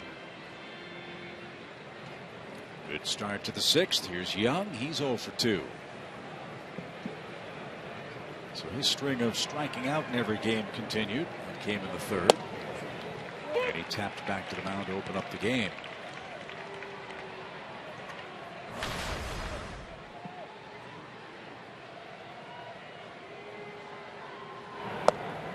That's on the first stop of a 3-city road trip. Called it last night their AAA road trip.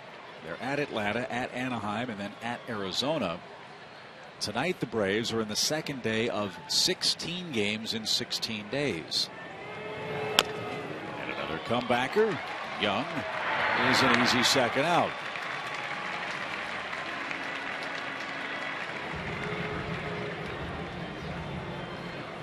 Do the Mets have a day off when they get to the West Coast? I guess not on a Friday night. They wouldn't. So 2 outs. Let's check in again with Tom. Yeah, guys, 16 straight is one of the reasons Freddie Gonzalez is messing with the lineup a little bit with Schaefer getting the start today. He noted when he talked to the media today that there's a lot of reserves who haven't seen action yet. Ramiro Pena is a guy to expect to see in a starting role in the coming days. And he wants to get Tyler Pasternicki out there as well, but the previous schedule with the off days just hasn't afforded that yet. Thank you, Tom. Murphy takes high. 2 balls, no strikes. And you're sitting on that bench. You've played a week and you haven't done much of anything. That's got to be an awfully antsy feeling. Guys like Pena and Pasternicki.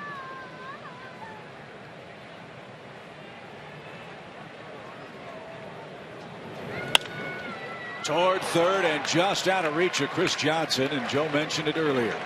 Murphy is line to line. He hesitated as he made his way to second base, but then turned on the jets and made it standing up after Upton's throw sailed out of reach of Dan Uggla. He hit this right off the end of the bat too. You can see the side spin on the baseball with Exmo.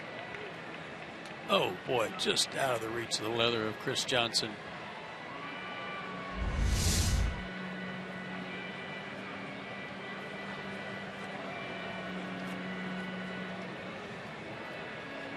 So Murphy has the third Mets hit.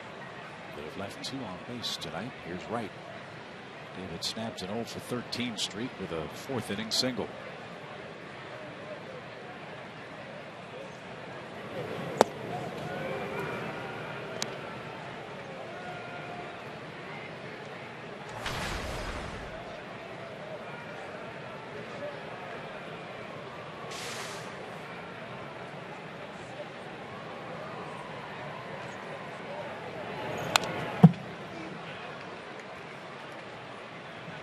David Wright's not a big guy. He's 5'10" or thereabouts. Very strong. But makes great use of his hands and his swing. A lot of times when you see him hit a home run, it's just very hands and wrist like, getting the barrel of the bat out there. Well hit toward right. Heyward on a sprint. He is going to get there on a dive on the warning track. Have a night.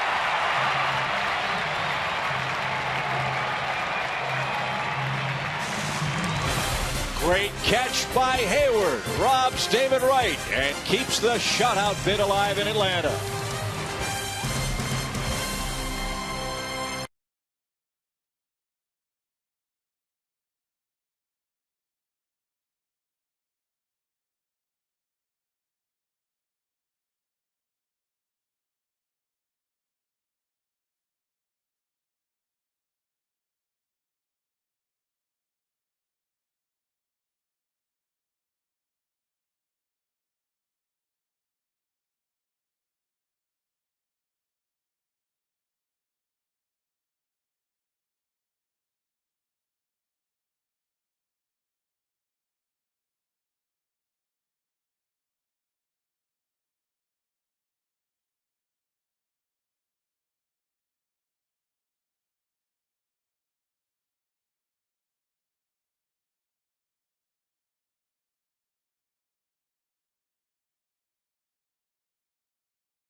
Of the Atlanta Braves and may not be reproduced or retransmitted in any form.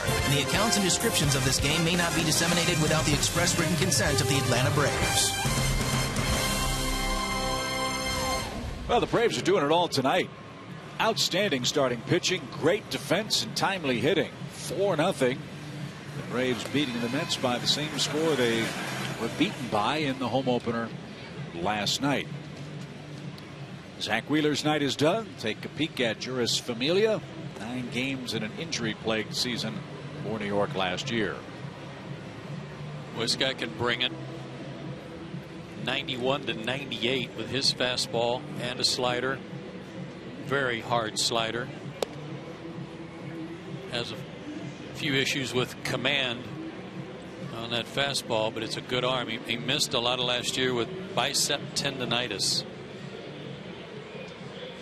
Made the club out of spring training, but was sent back to Vegas early on, came back up and suffered the tendonitis and Had to have surgery actually to fix it. So will we see the good Mets bullpen or the bad Mets bullpen in Game 2 tonight? We're about to find out. Uggla, Gaddis, and Schaefer up in the 6th. Braves 4 runs on 8 hits. And a pop up on the first pitch. And that's headed for the seats foul. In the subplot tonight, Zach Wheeler came in undefeated against Atlanta in his young major league career. He's on the short end of a 4-run decision tonight. The Heyward first inning at bat took a little, I think, wind out of his sails.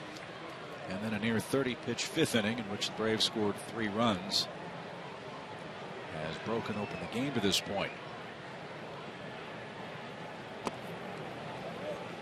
1 ball, 1 strike.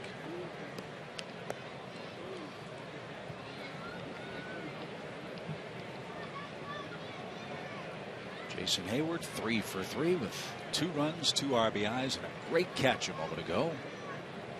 Freddie Freeman also a 2 RBI game. And a high drive toward left. Young is going back and on the warning track. He'll have room at the 380 mark. And hit that ball hard, but he's 0 for 3. 1 out.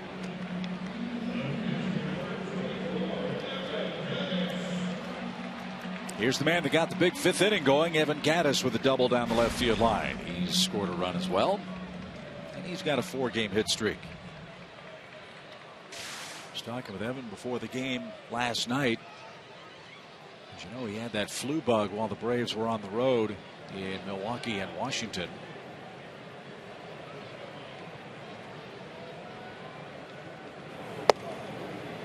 He's alluding to the fact you never know how much you appreciate eating solid food until you've had what he and Alex Wood and David Hale had. He lost 7 pounds in about 48 hours with that virus that's, for the most part, we understand, finished making its way through the Braves clubhouse. Let's hope.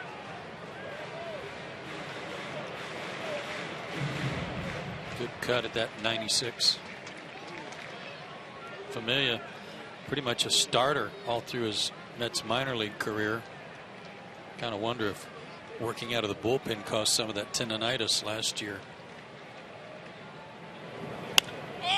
Gaddis was off stride, and that ball's popped up to deep short. Tejada drifts back and has it 2 down.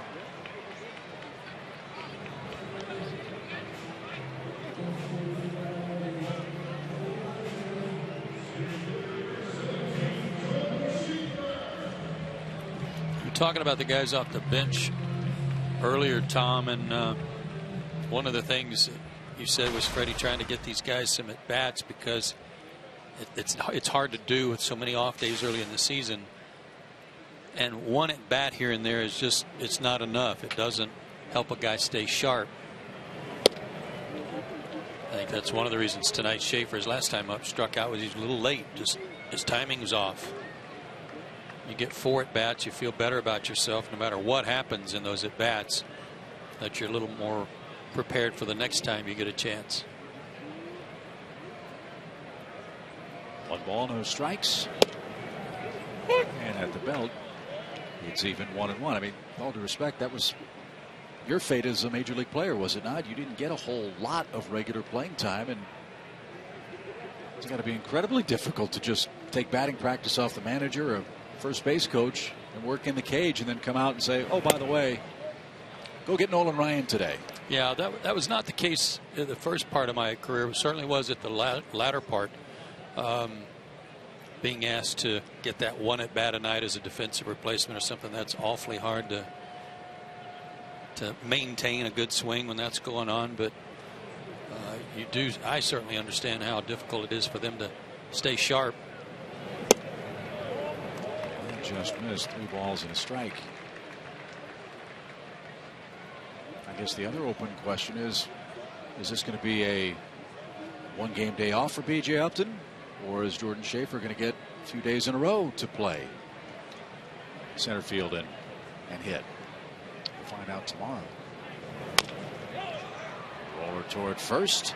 Duda at the bag has it, and that will retire the side. Familia has a 3-up, 3-down, bottom of the 6th. We head to the 7th.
Mets leading 4-0, and it's fan photo time. As we promised you earlier, it's our AT&T fan photo of the game. Tweet your photo to #BravesFanPhoto for a chance to be shown in an upcoming game broadcast. That's brought to you by AT&T. Everybody's sporting their Braves colors there. And that's the best seat in the house, isn't it? Yeah, it looks like first game for that young person.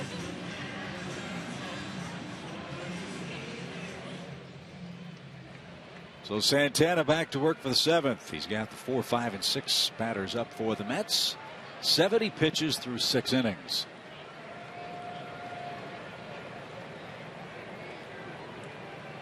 Anderson has yet to get the ball out of the infield. He has struck out and bounced to first.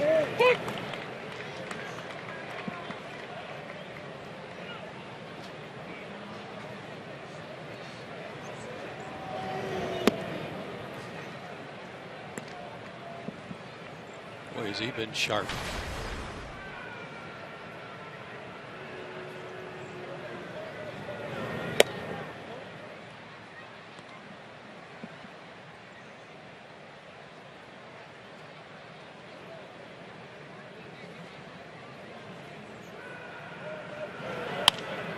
Fly ball to center.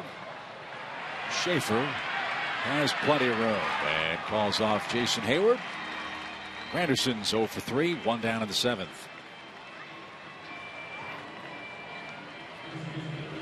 He gets through this inning without problem. Does he see an 8th? I would think so. Pitch count so low. Like I said, tongue in cheek, Freddie said, 150 pitches tonight, not out of the question. I love that. That was great. He said 100, 150, somewhere in there. Here's Duda. Lucas is 1 for 2.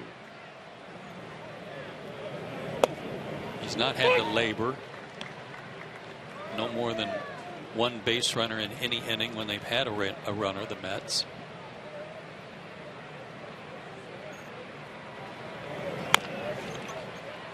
Another chance for Santana. Barehand pickup and a fastball to first. 2 out.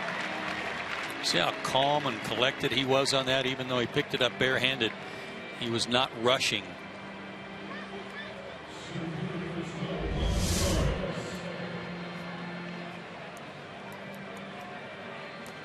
Got his feet under him and took a crow hop to make a good throw. Nice.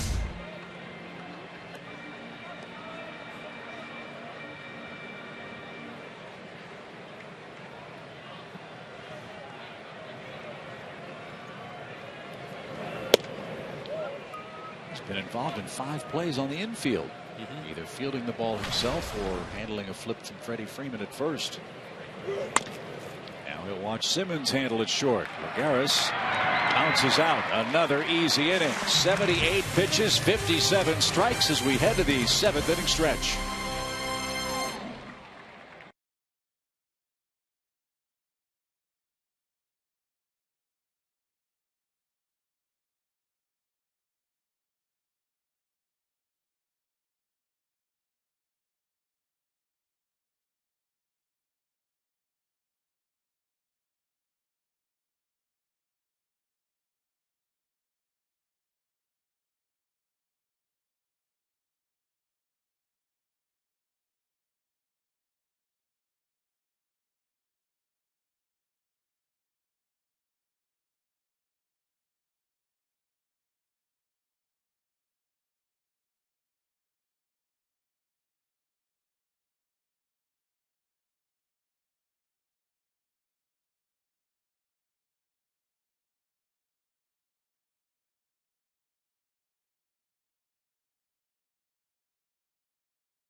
This has been a textbook game for the Braves, wouldn't you say, partner? Absolutely, it has, and been the kind of game offensively that they really needed to get back on track. Getting some key hits, especially in the 5th inning. They parlayed 5 hits into 3 runs, including a hit by Irvin Santana, who has gone 7 innings tonight, allowing 3 Mets hits. I'm still amazed at the play Andrelton Simmons made in the 2nd inning. How he got so much on that throw from the seat of his pants is beyond me. He's just and accurate too. So with that low pitch count you mentioned, it's 78 through 7 innings. Santana will indeed go to work for the Braves, leading off the home 7th. He has singled, he has scored, and he has struck out. Julio gets ahead with a strike. I mentioned that good game that I remembered he pitched against the Braves a few years ago, and I had Gretchen look it up for me, the line on it.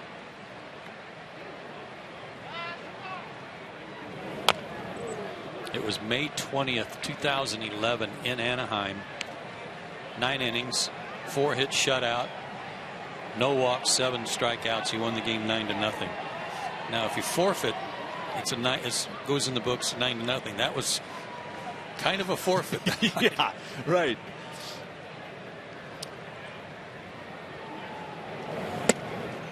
He's down on strikes for the first out of the inning. But this is an accomplished guy. I mean, for him to be sitting out there for so long. That said it bad, though, that Don Sutton's talked about for so many years. When you're pitching a good ball game and he's firing a 3-hit shutout tonight, you go up to hit, take 3 pitches and get back in the dugout and sit down and get ready for the next inning. And that's exactly what he'll do. Like Freddie just asked him if he's okay, and he looked like he turned around. If I could read his lips, said, "I'm all right." In 2012, Santana, while with the Angels, threw a 1-hit shutout. And to go along with his no-hitter that we showed you earlier, Santana joined Nolan Ryan as the only 2 Angels that have thrown a no-hitter and a 1-hitter with the Angels. He fell 7 outs shy of the 2nd perfect game in club history. In 2012. Pop-up foul ground. David Wright will make a try but have no play.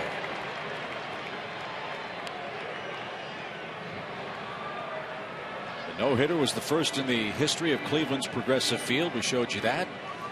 And Santana, the 6th Dominican Republic native to toss a no-hitter, joining Juan Marichal, Ramon Martinez, Jose Jimenez, Ubaldo Jimenez, remember that one, and Francisco Liriano.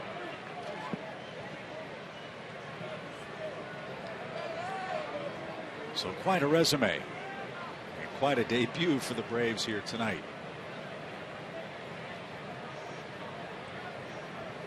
1 ball, 1 strike for Jason Heyward, who's had a marvelous 3-for-3 game.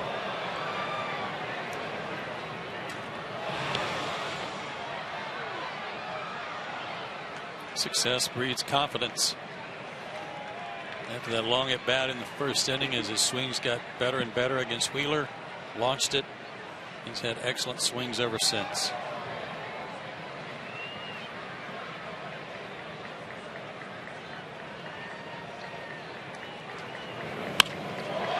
Another ball well hit. But Anderson's going to track that one down for out number 2. Friends, the Braves Summer Concert Series presented by Coca-Cola and Delta kicks off during Heritage Weekend Saturday, May 3rd with a free post-game concert by Kool and the Gang. You can even purchase a field pass for the show for just $25. Log on to braves.com/concerts for more information today.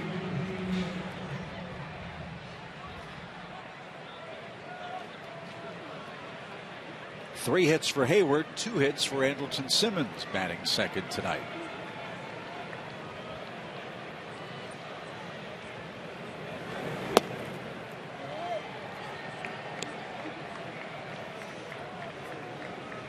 It's exciting. Kool and the Gang are going to be here.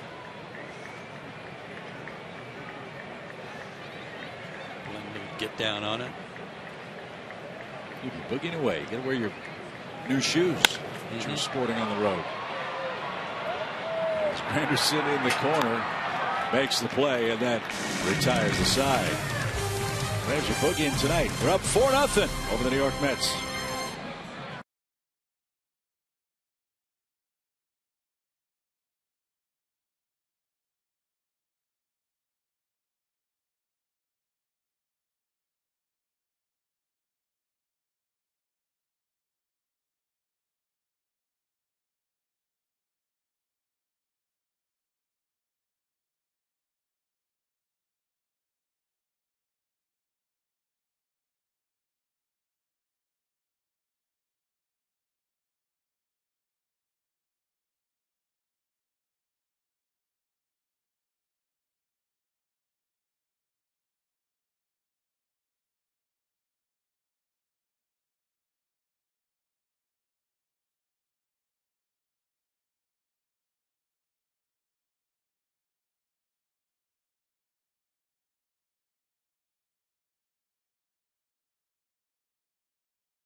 Complete control of this Mets lineup tonight, much like he was as a member of the Angels when he faced the Indians at Progressive Field.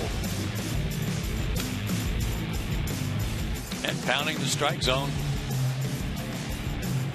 getting them to put it in play. 1 walk, 10 strikeouts. No walks tonight. The 78 pitches, though, only part of the story. 16 pitches is the most he's thrown in any one inning tonight. He's thrown strike 1 to 14 of 17 batters. And he threw 20 consecutive strikes to start the game. And Gretchen Caney looked it up. earlier tonight. Since 1988, she's found no one in Major League Baseball who started a game with 20 consecutive strikes. Nobody. And she's still searching. The closest was Roy Halladay. I think she said 18 in a row to start a game for Roy Halladay. And I gave you some bad info. That first pitch strike is now 20 of 25. So still great percentage. Yeah. For Irvin Santana as he gets after Travis d'Arnaud, the 7th place hitter for the Mets. Strike after strike for the young Mets catcher. He's played Pepper with Andrelton Simmons. It was Simmons that robbed him on that great tumbling play in the 2nd inning.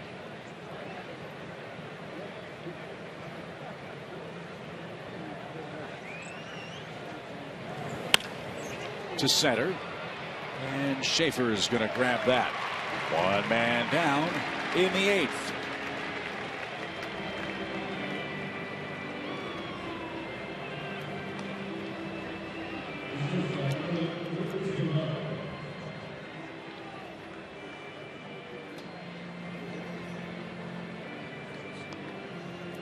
Good news for the Braves. Luis Avilan had to come out of last night's game with a hamstring cramp. Is loosening. Looks like he's good to go tonight. Tejada has flied to center and he's flied to right.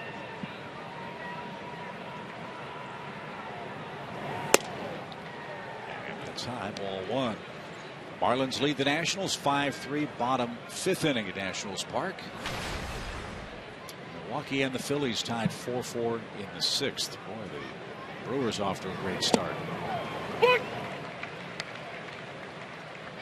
They swept the Red Sox. They got a huge game from Ryan Braun last night. And they're in another tight game with the Phillies, who may be without Chase Utley. He was supposedly down with the flu. 1-2 strikes for Tejada. Well, we were talking up that Milwaukee club when we were there.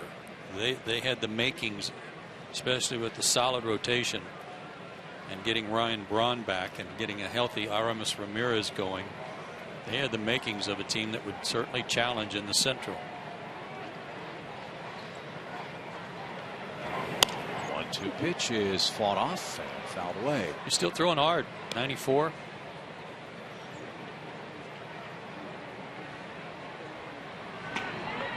Now David Carpenter joins Avilan in the Braves pen.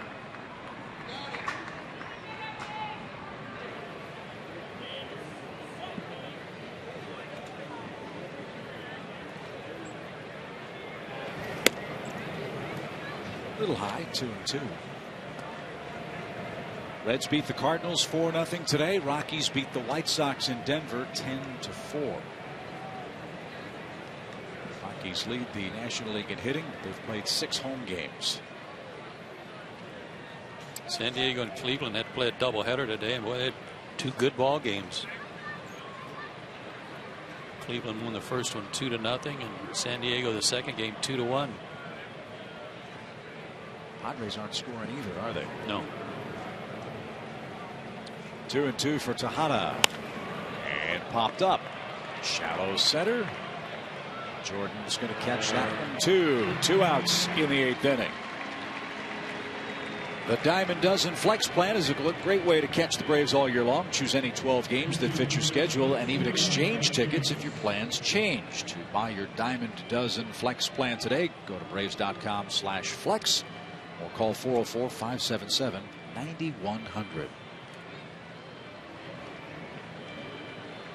Here's Ike Davis.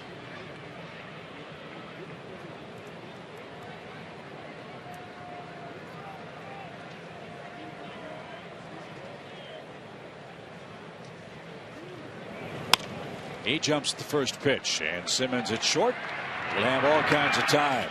A 10-pitch inning for Santana, who gets a standing ovation as he makes his way to the Braves dugout with a 4-0 lead.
Wonderful Braves debut tonight. 8 innings of 3-hit shutout ball and a 4-0 lead. He is a very successful big league pitcher, and since his debut he's recorded the 6th most wins among current National League pitchers. Who has the most wins since Santana debuted back in the mid 2000s? Oh, give me just a second. I'm going to guess put that aside. I'm going to guess A.J. Burnett. I thought that was a good choice too. I'm going to make a different selection. After Freeman bats? Yes. Okay, perfect. That's fine. We can talk about his great night tonight. Freddie's 1 for 3 with a couple of RBIs. I've been like Andres Galarraga. I've just been so focused on the good outing by Santana, I'd forgotten about it. Well, earlier tonight you talked about the right field camera. We always want to educate our fans about very important broadcast terms. This is a filibuster right now, which also works in Congress. It also works in the broadcast booth to give either one of us a chance to but the fans make a stab in the dark. Yeah, they wouldn't appreciate me talking. This is John Lannon, the third Mets pitcher. Saw him as a starting pitcher with the Nationals and the Phillies. He's had some trouble pitching out of the pen. And he has some trouble with Freddie Freeman. He scorches that one into straightaway center. Freeman hit that ball right on the screws. He's done that 3 times tonight and has 2 hits. And a 5-game hitting streak. All right, got to answer the trivia questions. Santana's MLB debut, 6th most wins among current National League pitchers. I guessed A.J. Burnett. I'm going to go with Josh Beckett. All right, Josh Beckett starting tonight for the Dodgers. And it's Dan Herron. I was in the right neighborhood. You were. So John Lannon's 8th inning is a very brief appearance. He gives up a rocket to Freddie Freeman in a 4-run Braves game.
All of Braves country enjoying a 4-0 Atlanta lead. You can have fun at the ballpark too by becoming a 2014 Braves season ticket holder. Packages start at just 20 games, and you'll get 33% off M&Ms and licorice like that kid here at the ballpark, and exclusive access to fan experiences you'll never forget. Early season discounts end on April 19th, so don't wait. Lock in your 2014 season tickets by calling 577-9100.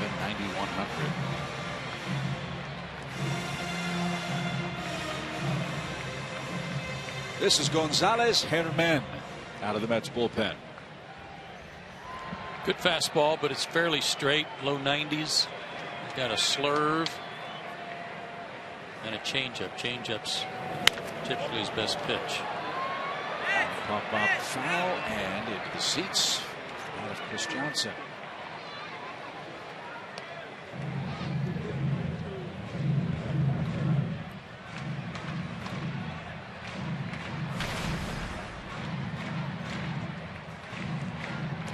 Man made his big league debut last year in July against the Pirates. He got his first big league win July 20th against the Phillies. No record yet this year, 2.0 ERA. High fly deep center. Lagares back, and he's going to have room on the running track to haul in that drive from Chris. Well struck ball, but out, and one man is down. I think he thought he got it too. Hit that ball pretty hard. Our men got off to a bit of a rough start, gave up a run in his first outing against Washington in that series, but he's retired 14 of the last 15 he's faced. So he's back on track. And like you said, Chip, after I was talking about teams wanting to get in their bullpen, after that first series, they've settled down quite a bit.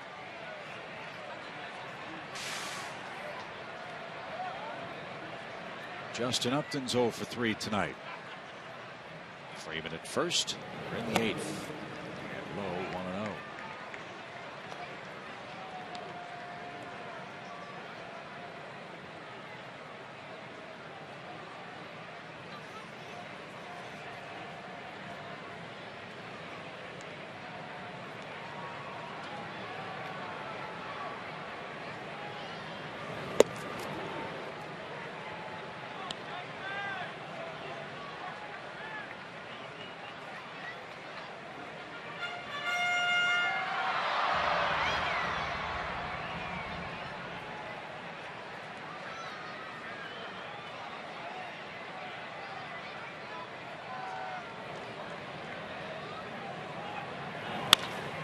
That's well hit towards center, but it hangs up for Lagares. Boy, oh boy. I can't believe that ball carried that far. He hit it so hard and had some top spin on it, I thought that it was going to sink in front of Lagares. Can't do anything about that, Justin. He hit it right on the button.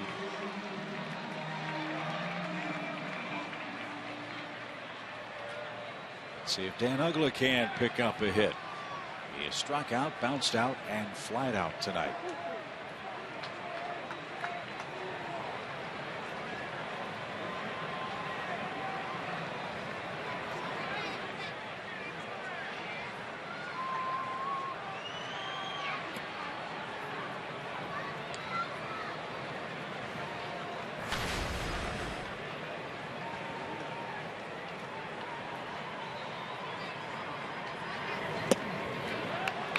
Stop himself, strike one.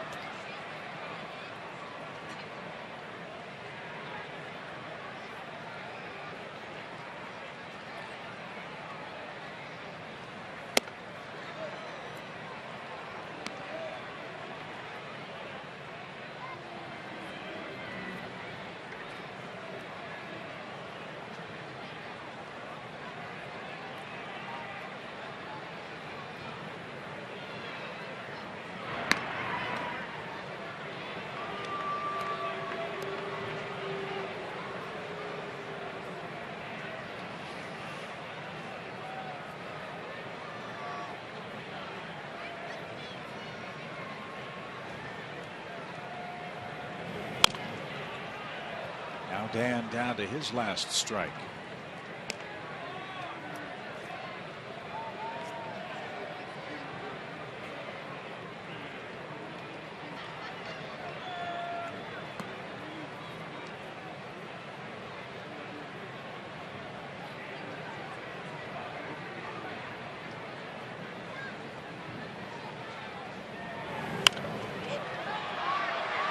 Popped back our way and into the crowd. Tonight at 19,608. If you haven't made your plans to join us tomorrow night, hope you will. David Hale will pitch for the Braves. Henry Mejia for the Mets in what to this point looks like the rubber game of the series.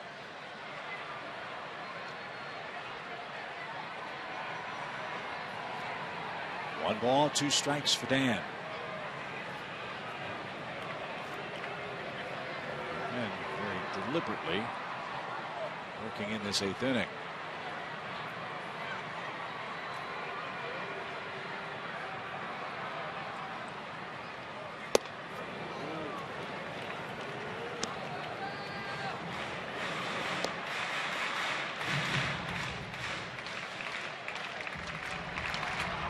Got a pitch to play with here. If our men moved him back with the fastball, let's see if he comes back with that slurve. Changeup. It was a good pitch. You bet. That ends the Atlanta 8th, and we go to the 9th. 4-0. Braves try to even it up with the Mets.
Atlanta will have its 5th victory here on this 2014 season. Saturday baseball comes to America's new sports network, Fox Sports 1, this week.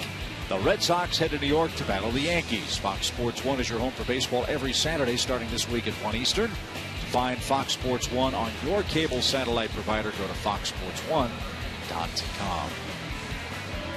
8 sparkling innings for Irvin Santana. Now his former Angels teammate Jordan Walden will try to finish off the Mets in the top of the 9th inning. There you see the numbers so far for Jordan in 2 appearances. A walk and 3 strikeouts. Can't say enough about the work of Santana. 88 pitches, 65 strikes. No walks, 6 strikeouts. What a performance. And 20 straight strikes to start the game. Yeah. That's still amazing.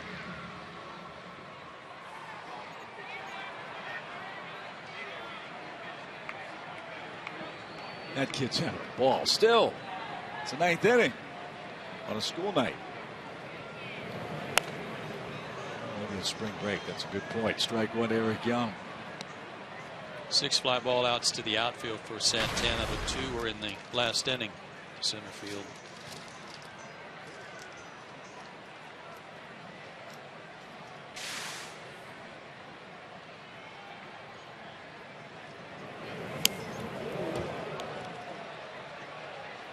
That 97 miles an hour and off Gaddis's glove to the backstop. Devin better check and make sure it didn't go through his glove.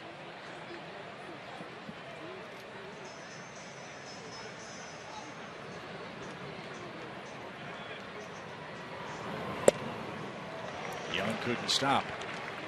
He gets 1 and 2.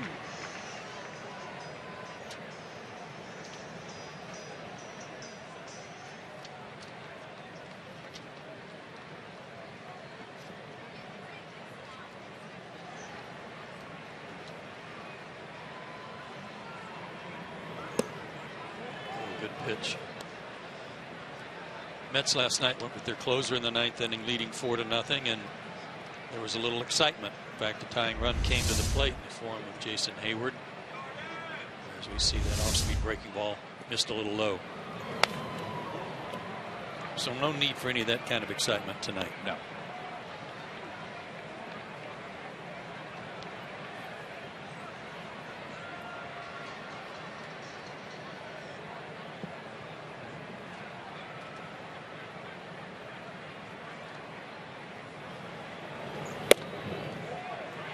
Full count.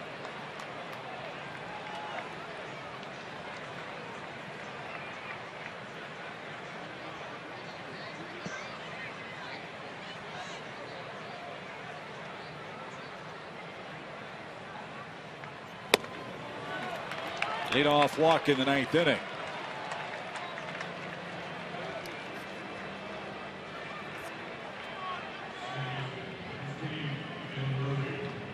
That's the first walk in the game for either staff. And now Murphy's the batter. He is 1 for 3. That was one of the keys for Santana tonight. Joe mentioned the very low pitch count, the high number of strikes. Incredibly, Santana threw only 10 pitches this entire game behind in the count. He got ahead early and he stayed ahead.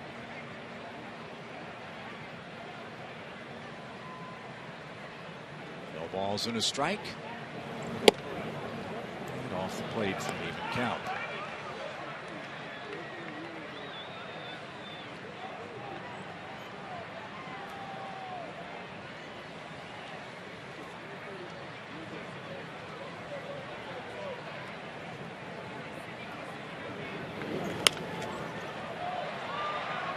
Now Murphy a 1-2 count.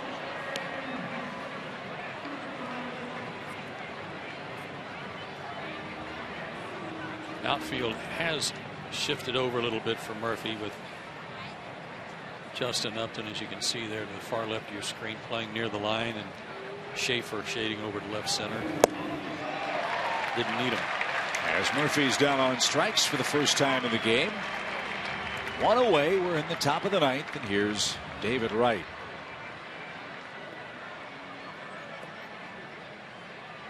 Wright has a 4th inning single and a bid for an extra base hit taken away by Jason Heyward in the 6th.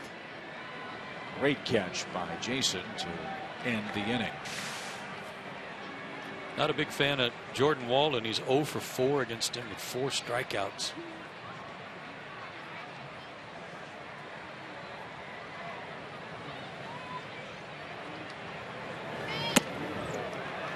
Little tardy at 96. Yeah, that was a funny swing.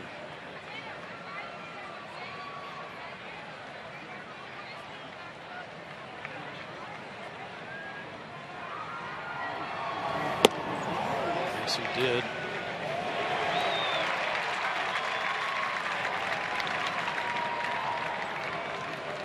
Looks like David's pretty much decided he's going to have to get something middle in to connect off Jordan Walden, and Walden's not complying. Not that time.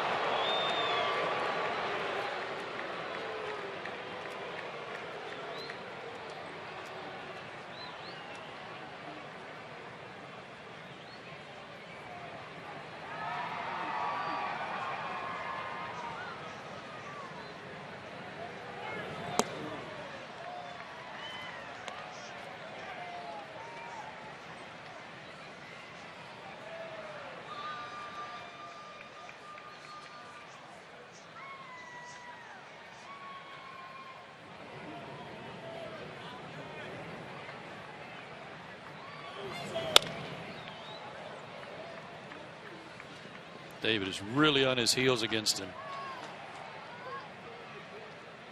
Don't see him do this very often, but he's not comfortable against Jordan Walden.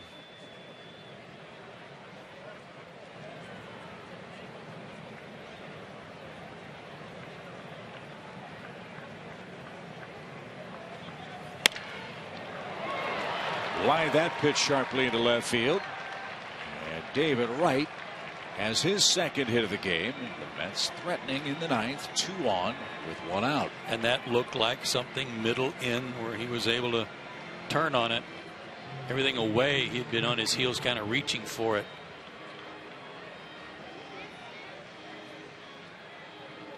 And Freddie Gonzalez is not going to take a chance. Craig Kimbrell is up and throwing in the Braves bullpen. The potential tying run is in the on deck circle for the New York Mets. And Freddie will go get Jordan Walden with 1 out in the 9th inning and a 4-run Atlanta game. Here comes Kimbrell. See if he can finish things off in Atlanta. We'll find out right after this.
upon his closer. Not a welcome sight if you're trying to rally late. Craig Kimbrel pitched 3 innings and has not allowed a base runner. And I don't want to say we were concerned, but his last couple of outings in spring training were, by his standards, I guess you'd say mediocre. That has not been the case once the bells rung. Yeah, they weren't good at all. And you're right. I think concern might have been a little harsh, but certainly raised some eyebrows because of the lack of ability to finish innings. He was taken out a couple of times late in spring training in the middle of an inning. Well, Craig has already passed Gene Garber for second place on the Braves all-time saves leaderboard. He's 12 from tying John Smoltz at the top of the list. Kimbrel 142 saves and 157 opportunities. The 3rd highest save percentage all time. Pumps over a strike to Granderson to get his game going. As good as he's been so far in his first 3 outings, the one pitch that's been missing has been his breaking ball, and he started him with a good one there for a strike.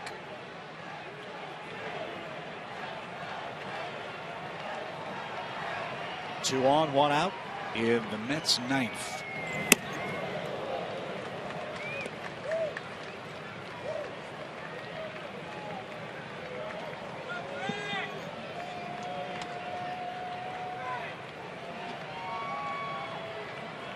"22 games against the Mets in Kimbrel's career. He's 7 out of 18 in saves.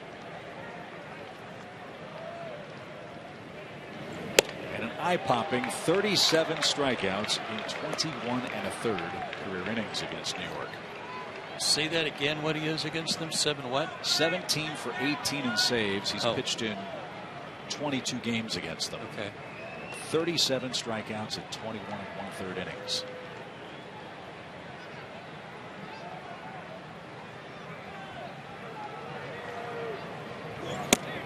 But he's missed high, 3 balls and a strike. And if Granderson would reach, the Mets would bring. He hasn't been on top of that fastball. He's been pushing it a little bit. So they're trying to do to Atlanta's closer what the Braves did to Valverde last night. And that's exactly what we'll see. A walk to Granderson loads the bases in the 9th inning. And Lucas Duda will be the batter. Duda's 1 for 10 against him in his career with 6 strikeouts. But the fastballs early in the count to Granderson, he was under it and pushed it, and then the last one, I know it was 95, but it was like he kind of aimed it, tried to make sure that he threw it for a strike and missed.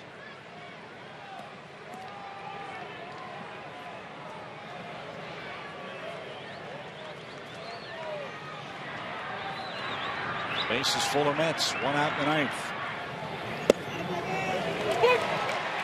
Breaking ball, strike. How quickly a closer's fortunes turn. His breaking ball has been better than his fastball so far.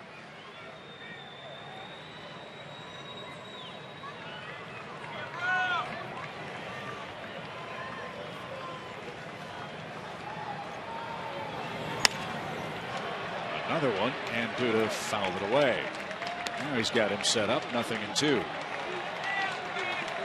Well, it's hard to say he's rusty, but he hasn't pitched since the Milwaukee series. Last time he was out there was the 4th.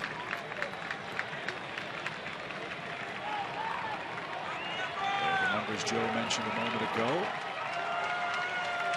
Kimbrel's got him set up at 0-2. And it's 0-3. Nothing wrong with that fastball. 2 outs. 97 on the gun. But he got ahead with his breaking ball, which is what he could throw for a strike tonight. That one may have even sailed high out of the zone. But Duda chased it.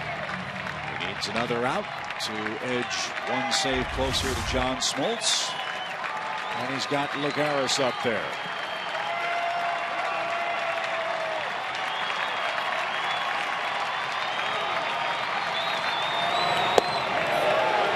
ahead with the breaking ball again.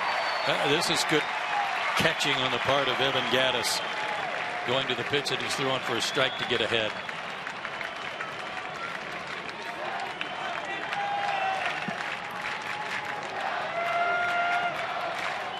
Lagares 0 for 2 lifetime against Craig. 2 strikeouts. And Gattis a good stop. Excellent stop. That saved the shutout.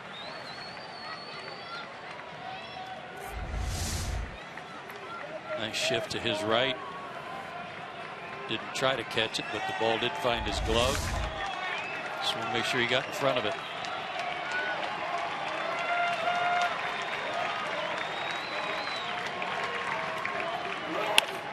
Bouncing ball up the middle and through for a hit. That'll score Young. David Wright will come around and score. And the Mets avoid the shutout. They've cut the lead in half. It's now 4-2. Both those runs are charged to Jordan Walden. Anderson all the way around to third on Lagares' 2-run scoring single. After he bounced the breaking ball, you just had a feeling Lagares was going to be sitting on that fastball and ready for it, and he was. And has his first career hit off of Kimbrel, and it was a timely one to get 2 across. Just can't walk that leadoff guy in the 9th, no matter what the score is. Walden walked the first man he saw. Kimbrel walked the first man he saw. The Mets trying to take advantage with d'Arnaud, who's down a strike. With a fastball to the Mets catcher. He's 0 for 3 tonight and 2 for 22 to start the year.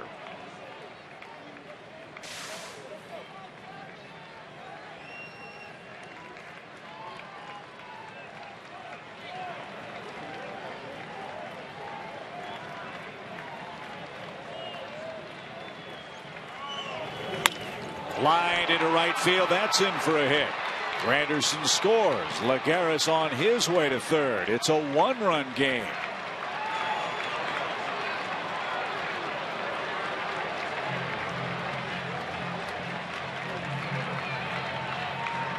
Good piece of hitting there by d'Arnaud on a breaking ball.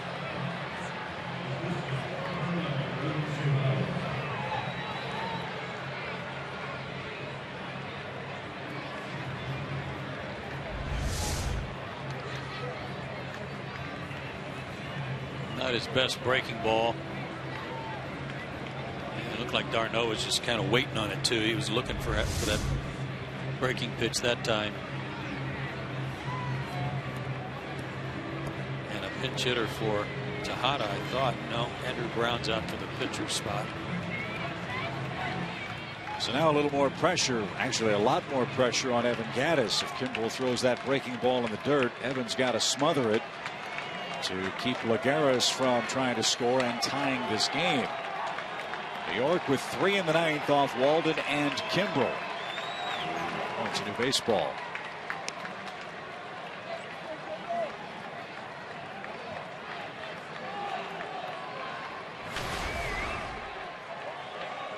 Tejada 0 for 3 tonight, 0 for 4 against Craig with a couple of strikeouts in his career. He got ahead of d'Arnaud with a fastball. He got ahead of everybody else with a breaking ball. Tejada is a better breaking ball hitter. And at the knees, a strike.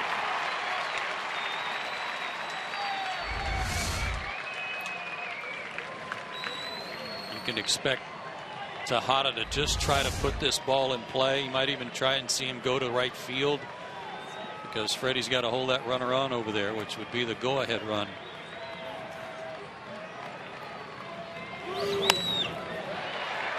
Late swing. Now the Mets down to their last strike. And this is where that breaking ball becomes so devastating for Craig Kimbrel, when the hitters have to guard the plate. They're trying to be ready for the fastball, and he can get him to chase. And you're right. And Evan Gattis has got to be ready to keep it in front of him if it's in the dirt. Here comes the 0-2.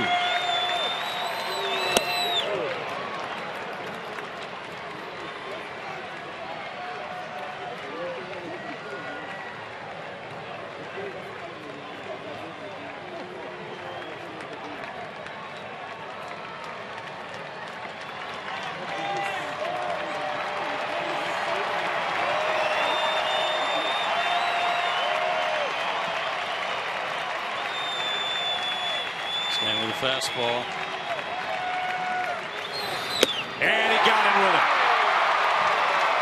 97 miles an hour, and Kimbrel closes the door in the 9th inning, but not before the Mets make it a very nervous night. They played 3 but fall 1 short. Braves even the series a game apiece. They beat the Mets 4-3 in Irvin Santana's home debut, and we'll talk